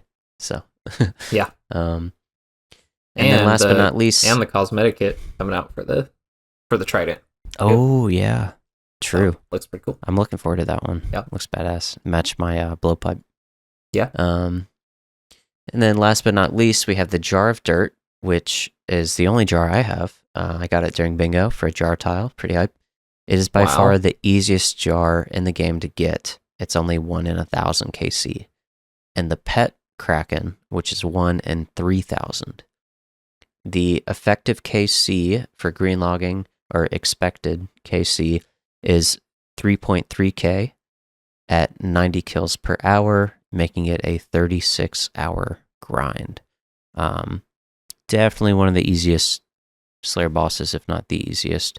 And most people you see with few boss KC will have, 1,200 Kraken. Because it's really just a Slayer mob. It's not a boss. But yeah, walk us through your overall thoughts and experiences with Kraken. Let's see. Overall experience with Kraken. All right. This boss actually cost me so much money, Hoyt, back when I was doing it. All right. This was blood barrage in it. So this was in an even more roundabout way than just rune costs.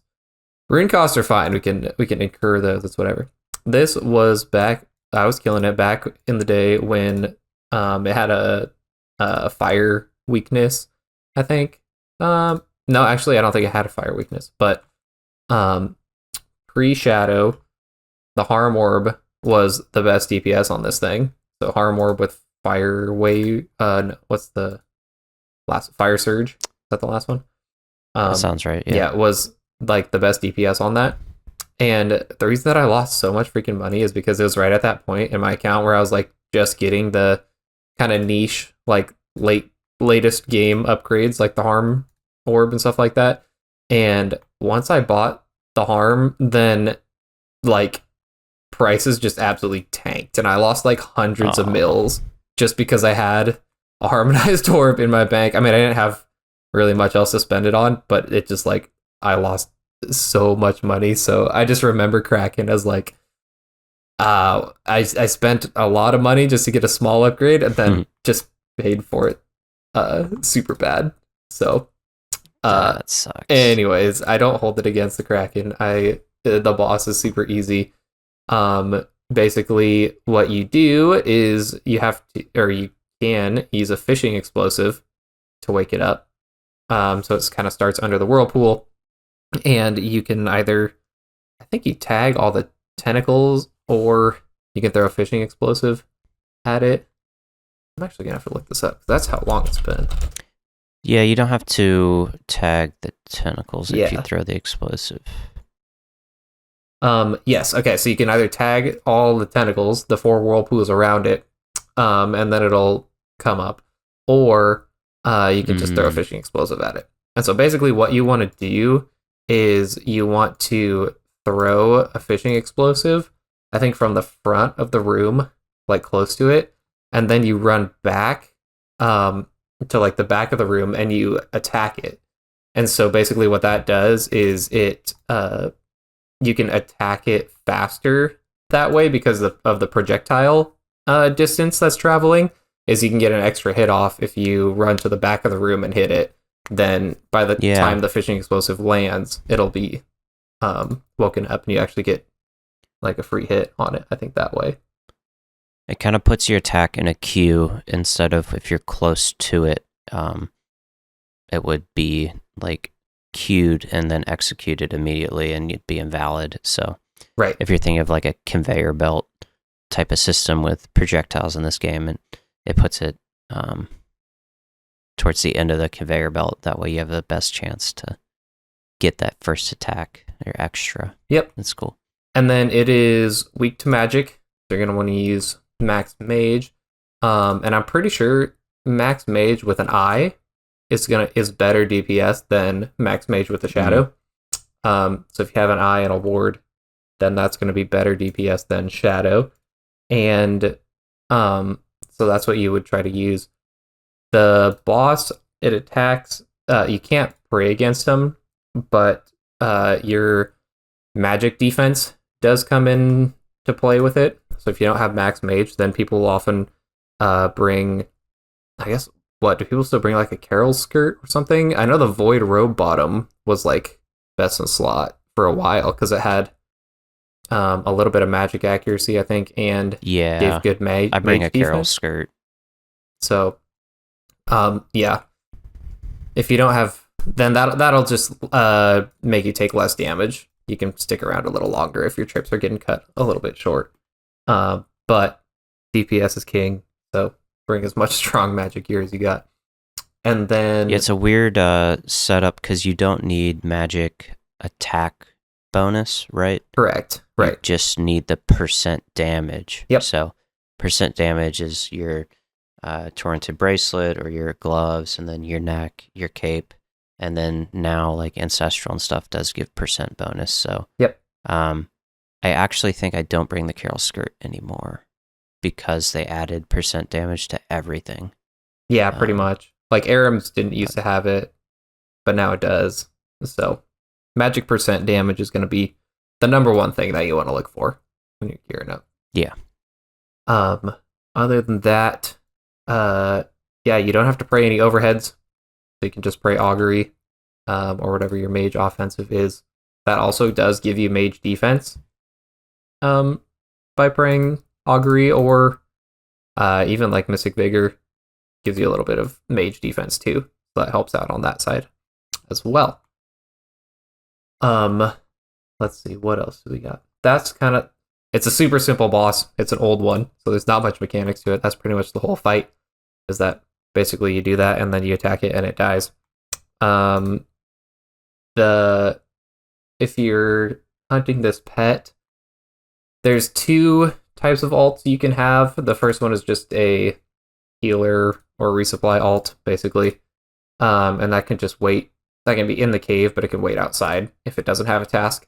The other one is you can have a Kraken DPS alt as well. That just has a little bit less mage gear. That one has to be on a Kraken task. So, like you said, Hoyt requires, I think, 87 Slayer, which is a really high rec for an alt. But using one account and a DPS account, you can get like 120 or more kills an hour. So it's super fast.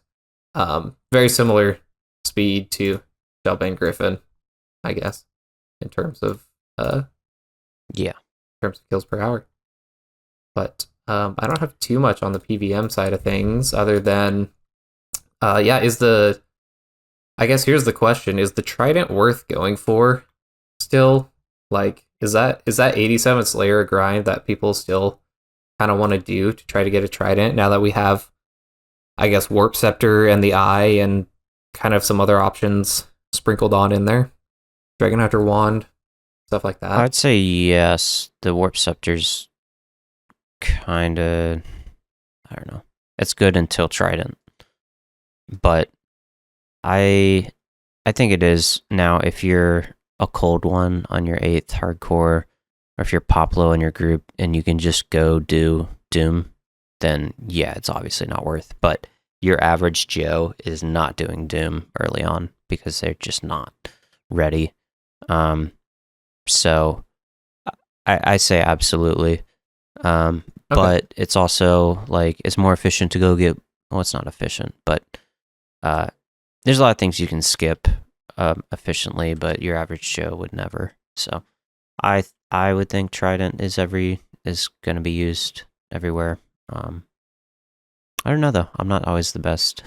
Yeah. I have to see what Heartless would say. Well, you're going to be, I guess, like if you don't have any of those mage options by the time you hit 87 Slayer, then yeah, it's relatively not a long grind to go get a Trident.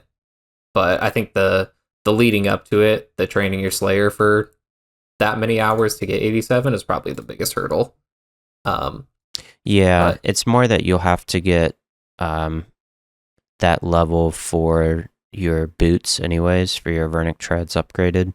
You have to get 92 for Cerberus or whatever it is. So yep, you would pass this on the way. But interesting. Quick trivia. Guess what the highest KC for rank 1 is for Kraken? What the KC that rank 1 has? Oh, jeez. I don't know. 50,000. 132,000. 132? Holy. Yeah. What's his name? Crave like rank 1 me. Kraken or something? No, it's 2 words. Crave me. He's actually got a couple 200 mils. 200 mil farming, fire making, cooking. It doesn't have 200 mil magic. Wait, I'm looking him up. Interesting. 132 Kraken. 11,000 Grotesque Guardians. God dang. Jeez. 15,000 Zora. He's rank 41 Thermi. He's got 17,000 Thermi. He's got 20 plus thousand KC at each Rex, or at each Dagonoth boss. Wow. Too. Rank 60 Jad. 340 Jad. This guy loves Slayer bosses. Interview him. Maybe he's going for 200 mil. Oh, wow. Look at his... Yeah, did you say his DKs? Yeah. 22k Prime, 27k Rex, 22k Supreme. He's top page for all 3 DKs. Nutty. That's cool. Oh. What a gamer. Yeah. All right. Cool. Well, anything else for Kraken? Short and sweet. I like it. All right. Cool. Well, before we go to the chess room, we do want to give a quick shout out to our in-game Patreon members. Thank you guys so much for your support. Forget It, Mikey, Trolley D, Maytag Man, Bucha, and a Fru Bruise. Thank you guys so much. And thank you to all the other patrons as well. We do have one submission this week for the Q&A from Bucha, and it is, what is something you have in your house that you bought or got that increased your life in a positive way? For me, it's my vacuum robot. It helps so much in keeping the house clean, and it's such a quality of life for me that I would recommend to everyone. So, what is a household item that either you got or was gifted to you that kind of increased your life? Yeah. I saw this one actually, and I have kind of 2 things. One is like a super simple one that we got that I would recommend for other people. And another one is just maybe a little bit more answering the question. But the first one, I guess not the one that is recommending other people, but the one that I answering the question is I was what's it called when you pass an item down from like person to person? I was inherited or something. Yeah, I inherited heirloom, family heirloom. Sure, yeah. But new. It's not new. It's just passed up by other people. But through my work, I got bequeathed with a Traeger Trailhead barbecue. So it's like a pellet smoker. Oh, but it's like a really small one. And so it like comes with a bag and stuff like that. But it is a pellet smoker, but it can do like 6 hamburger patties or something as like max. So it's not it's like not that big.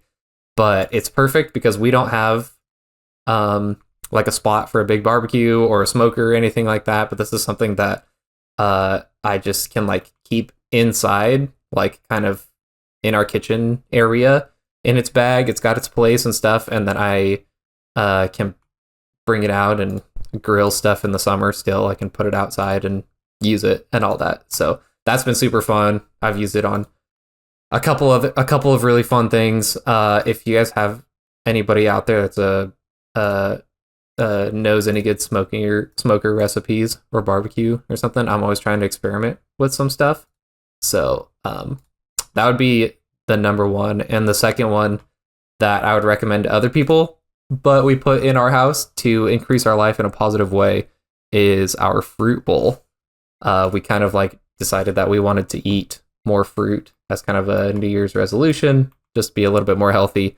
And we would always forget about stuff if we like had it in the fridge or like out of sight, out of mind. And so we bust this out, slap it on our kitchen table, and I see it in the morning. I walk right past it every morning when I'm heading out the door. It's a lot easier to grab an apple, banana, or orange or something like that if it's like out sitting there and I see it and I grab it in the morning. So that's smart. That's yeah. Those are my answers there. What about you, Hoyt? Nice. I have one. I don't know. I feel like I might have mentioned it early on, but I'll do it again. So it comes with a funny story. I was once a young man, and I had an internship that turned into a full-time job at a TV station with like live TV. Okay. And it's just some local TV stuff, but it was a ton of fun. And as a part of this, I got to meet some cool like actors who would come on and do some interviews.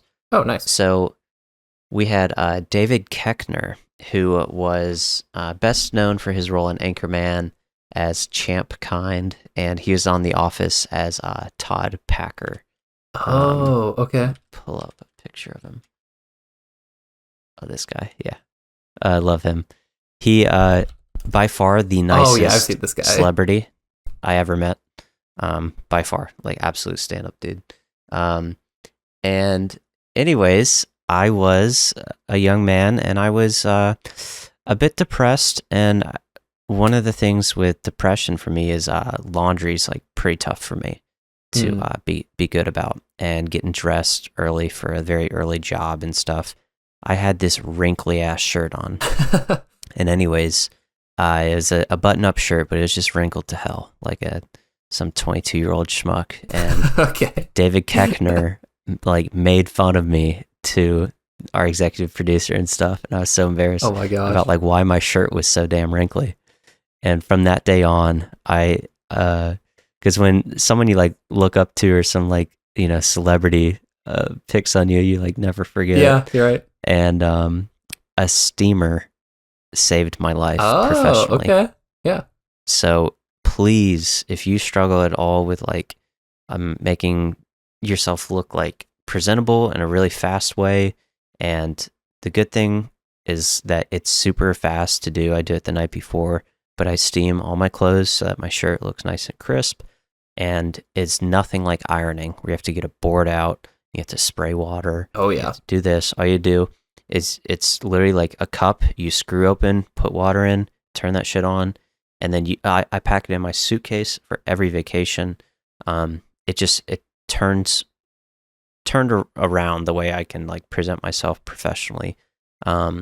So highly recommend. And now whenever I see someone with a wrinkly ass shirt on, I'm like low key judging them. I'm like, man, what are you doing? Come on, how'd you go outside looking like that? So buy a steamer. They're so freaking cheap. You can buy one right now for like $10 on Amazon. It will change your life. That's awesome. Yeah, we have one of those. We use it all the time too. Yeah, Great. I have not ironed anything in an exceptionally long time. Also, a little life hack: if you forget to do it the night before, and you have to get it done in the morning, if you can hang it up in the bathroom and take if you take a shower in the morning or something, and just like don't turn on the fan or the vent, get it all nice and steamy in there. That'll help it too. I've tried that. It's never worked because it's Really? like just doesn't get enough, I guess. Oh. And maybe the stuff I'm doing is too thick, but that did remind me of another hack is you can go, I know like Target always carries it. It's called Wrinkle Release Spray. Okay. And it's pretty expensive because there's like some weird chemicals. But I just buy, let me see, Wrinkle Release Spray. I'll pull it up. It is a game changer because if you didn't have time, I buy this Downy one usually. Wrinkle Releaser Fabric Spray. It will straight up, your clothes will smell like fabric softener, which is a good smell, to be fair. But you can spray this shit on your shirt as you're running out the door, and your shirt will be damp, and then it'll dry and be pretty wrinkle free. So buy that stuff. But like a $15 bottle, it's pretty expensive, will last you a year or more. So. Oh, gotcha. Yeah. All right. Awesome. Are we ready for the chess room? Yeah, let's do it. All right, we'll see you guys on the other side.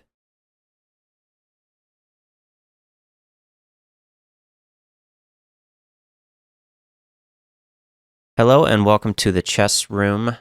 It is my turn this week, and we've been a couple weeks without it. I didn't want to cancel this week again because of time. I wanted to give you guys a little trivia game. So this time it'll just be checking Poplo on a subject he's very well aware of.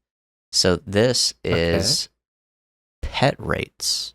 Sorry, not pet rates. Wait a minute. This is pet popularity numbers. Oh. Okay, that's still not right. Wait. Okay.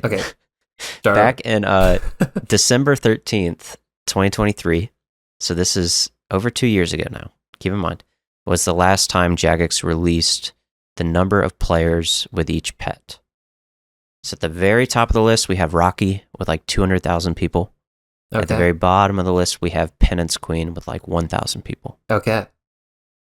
So this is the spread. It's kind of also the completion percent, little snowflake shoehorn in there. Yes. But it's kind of how many people have completed each pet or obtained each pet. So I'm going to ask you 2 pets, and I want you to guess which one is more people have. So which one is more common or more obtained? Okay, more common. Got it. So you want to think about things that every player has to do, means that the pet rate will naturally be higher, even if it seems weird. Let me see if I put this on. Okay, I didn't put this one on the list. So like Vorkath actually has a pretty high rate because every player has to do 50 kills. Yep. So just because of that, you're going to see a higher thing, even though it is a really hard pet to get. Gotcha. So, okay. I think I'm ready. Are you ready? You understand the concept? Yes. Cool. I think I'm ready. And I know. Oh, okay. Yeah, I'm not going to say anything. But... Okay. So, again, I'm going to tell you 2 pet names. You're going to tell me which one you think more people have. Okay. So, first up, we have Tangleroot and Giant Squirrel. Oh, man. There's a lot. You can think out loud if it helps, because Heartless isn't here to steal your knowledge. That's true. He's gonna write in this week and say that he won just from. He got listening. 10 out of 10. Yeah, he probably did. He got one more than I did. I'm gonna go with Giant Squirrel. You are correct. Let's by go. a pretty large margin. Yeah. 153K have Giant Squirrel and 110,000 have Tangleroot. Okay. So I think everybody gets Graceful, but a lot of people avoid farming. But yeah, not many. We all people know do. that Squirrel's a hard one. Yeah. Also, I was thinking of Sepulcher too. Are there bots that run Sepulcher? I don't know if there is. Probably not. I don't think so, but maybe with the private instances, because it's like tick perfect now. Probably are. I think the effort to build that script versus one to just go kill Vedion is few and far. Yeah, that's true. And the requirements to get up there. That's true too. So, all right, you were 1 for 1. All right. You ready for the next one? Ready. All right. Question 2. This one is timely. We have Abyssal Orphan and Omelet. Oh man, that is a tough one. I tried to make them hard. This one is a hard one. This is a tough one. Abyssal Orphan. I feel like Omelet. I feel like a lot more people do raids. Obviously, Omelet is definitely going to be the more interacted with content, but it's also way more rare. But a lot of people do go for their bludgeons.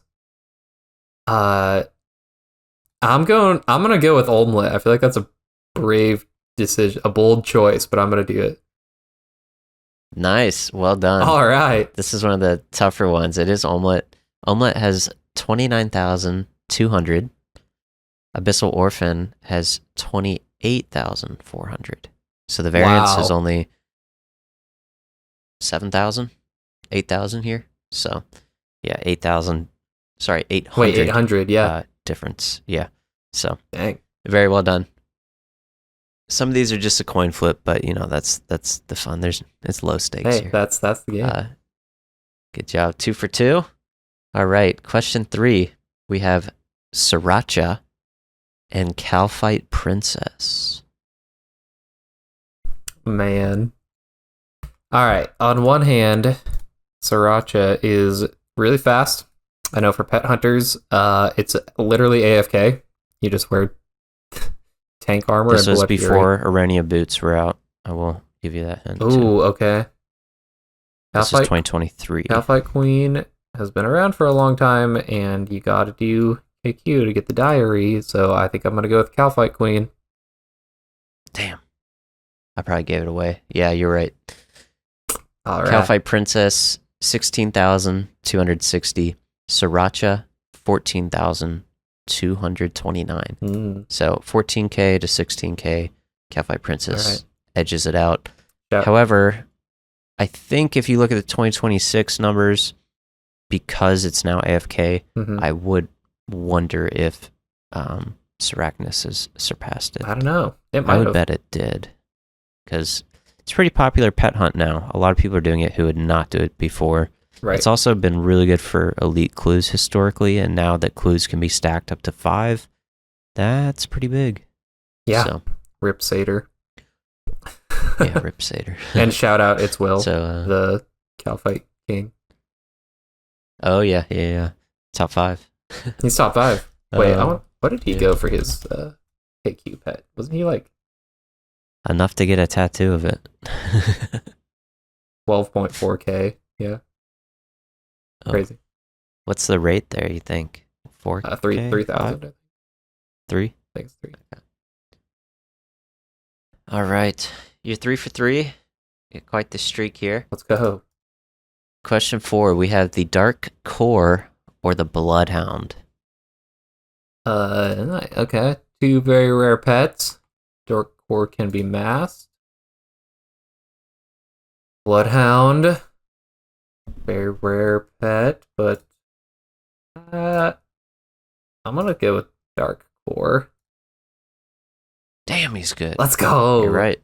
I think Bloodhound is one of the most rare ones. Maybe not, but these were extremely close. Bloodhound is just under 8,000 people. Dark Core has 8,600 people. Ooh. So it's a variance of like 600, 620-ish. Okay. So very well done. You've been flipping the 50-50s really well. Right. So let's see if you can keep up the perfect streak. Up next, another timely one. We have Noon and Dagonoth Prime. Oh, Dagonoth Prime. If it was Rex, I'd say Rex 100%. Like, not even close. Dagonoth Prime. 1 in 5,000 versus 1 in 3,000, I think. I said for Noon. I'm gonna go with Prime. And the first miss. No. This one's really not fair. There's a difference of 60 people. 60 people? Oh my goodness. 60 people. Oh so my gosh. Noon had 18,819. Dagonoth Prime had 18,759. Oh. So close. Extremely close. The 50-50 flip finally fell short, sadly. Can't win them all. But yeah, those are super close. I don't recall. Let me actually see Dagonoth. Yeah. Okay, so Rex, and then Supreme, and then Prime is the rarest. So yeah. You're on the right path. It makes sense, because the Seer's Ring is not the most common one.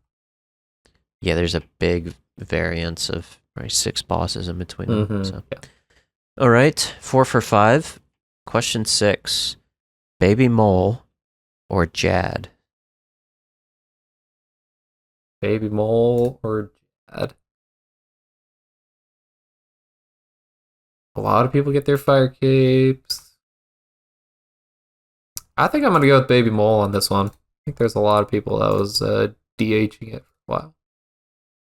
Oh, he's too good. Yeah. You're correct. Baby Mole has 44,000. Jad has 43,000. This one was really close. Dang, these are all way closer than I anticipate them. I got to make them hard on you guys because you're too good. You are. You're making them plenty hard. Some of them are a little unfair, but they're also just not fun when it's too obvious sometimes. Yeah. So. All right, this next one's a touchy topic for you. Are you ready? Are you sitting down? Oh, no. Don't say Temporaz. Oh, no. All right, question 7. Irby or Tiny Tempor? Oh, no. And this is December of 2023. Oh, my gosh, dude. Can I look? When did Temporaz come out? Can I look? You can look that up. Can I look that up? Sure. Hold on. Temporaz came out in 2021.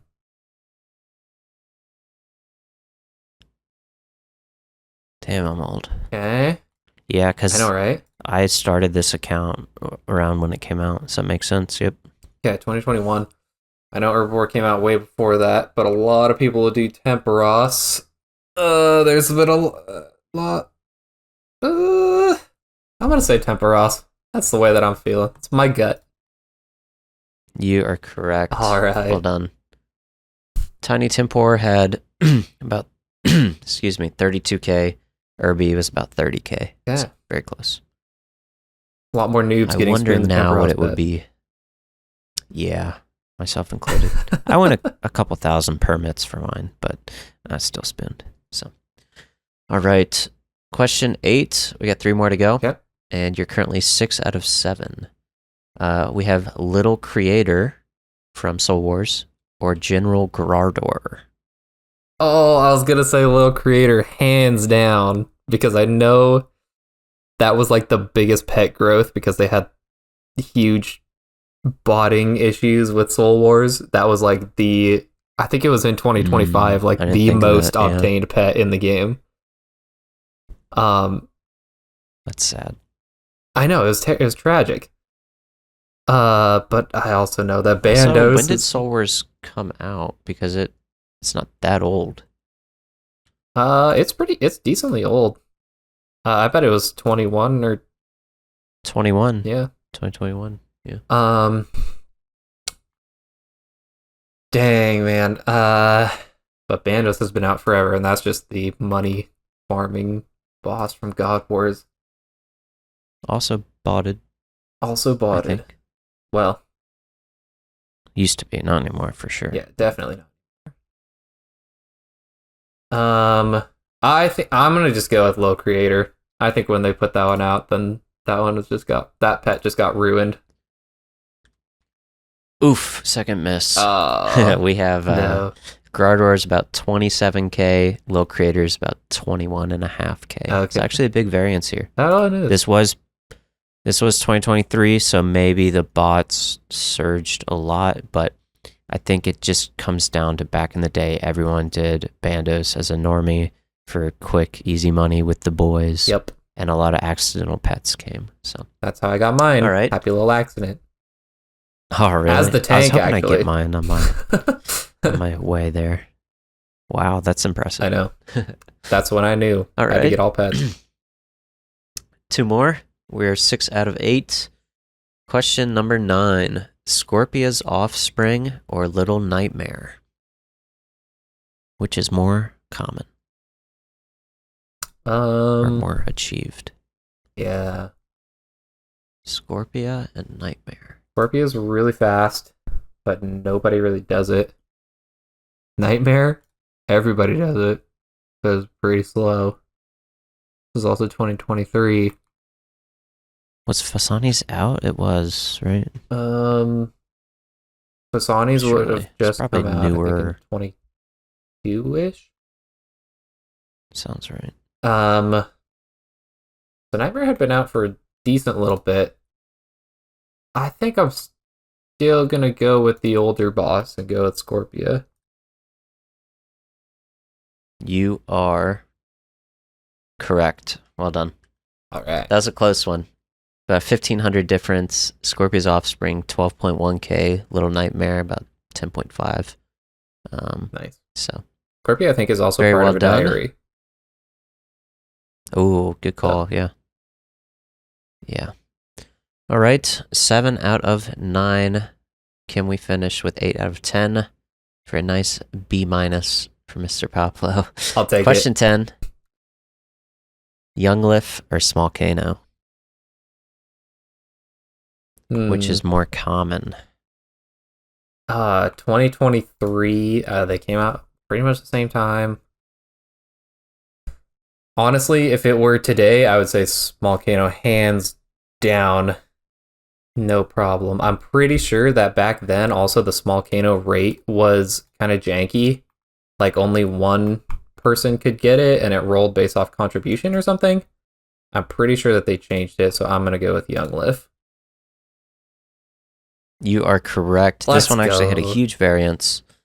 It's 55,000 people had Younglif and only 29,000 had Small Kano. Let's go. So kind of finished on a trick question. But Yeah. you did not fall for it. No, because I'm pretty sure they changed it. That was back when you had to do 3 phases of Volcano, and obviously Gauntlet was super good money for a while there too with the blade. So yeah.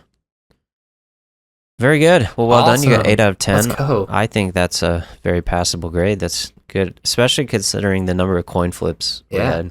Thank you. Thank you. It was some really close ones. Fine. And the data was 2+ years old. So take that, Heartless. Catching strays. All right. That is all I have for today. Is there anything else you wanted to add in here? That's all for me. All right. Thank you guys so much for listening, and we will see you next week. See you, Poplo. See ya.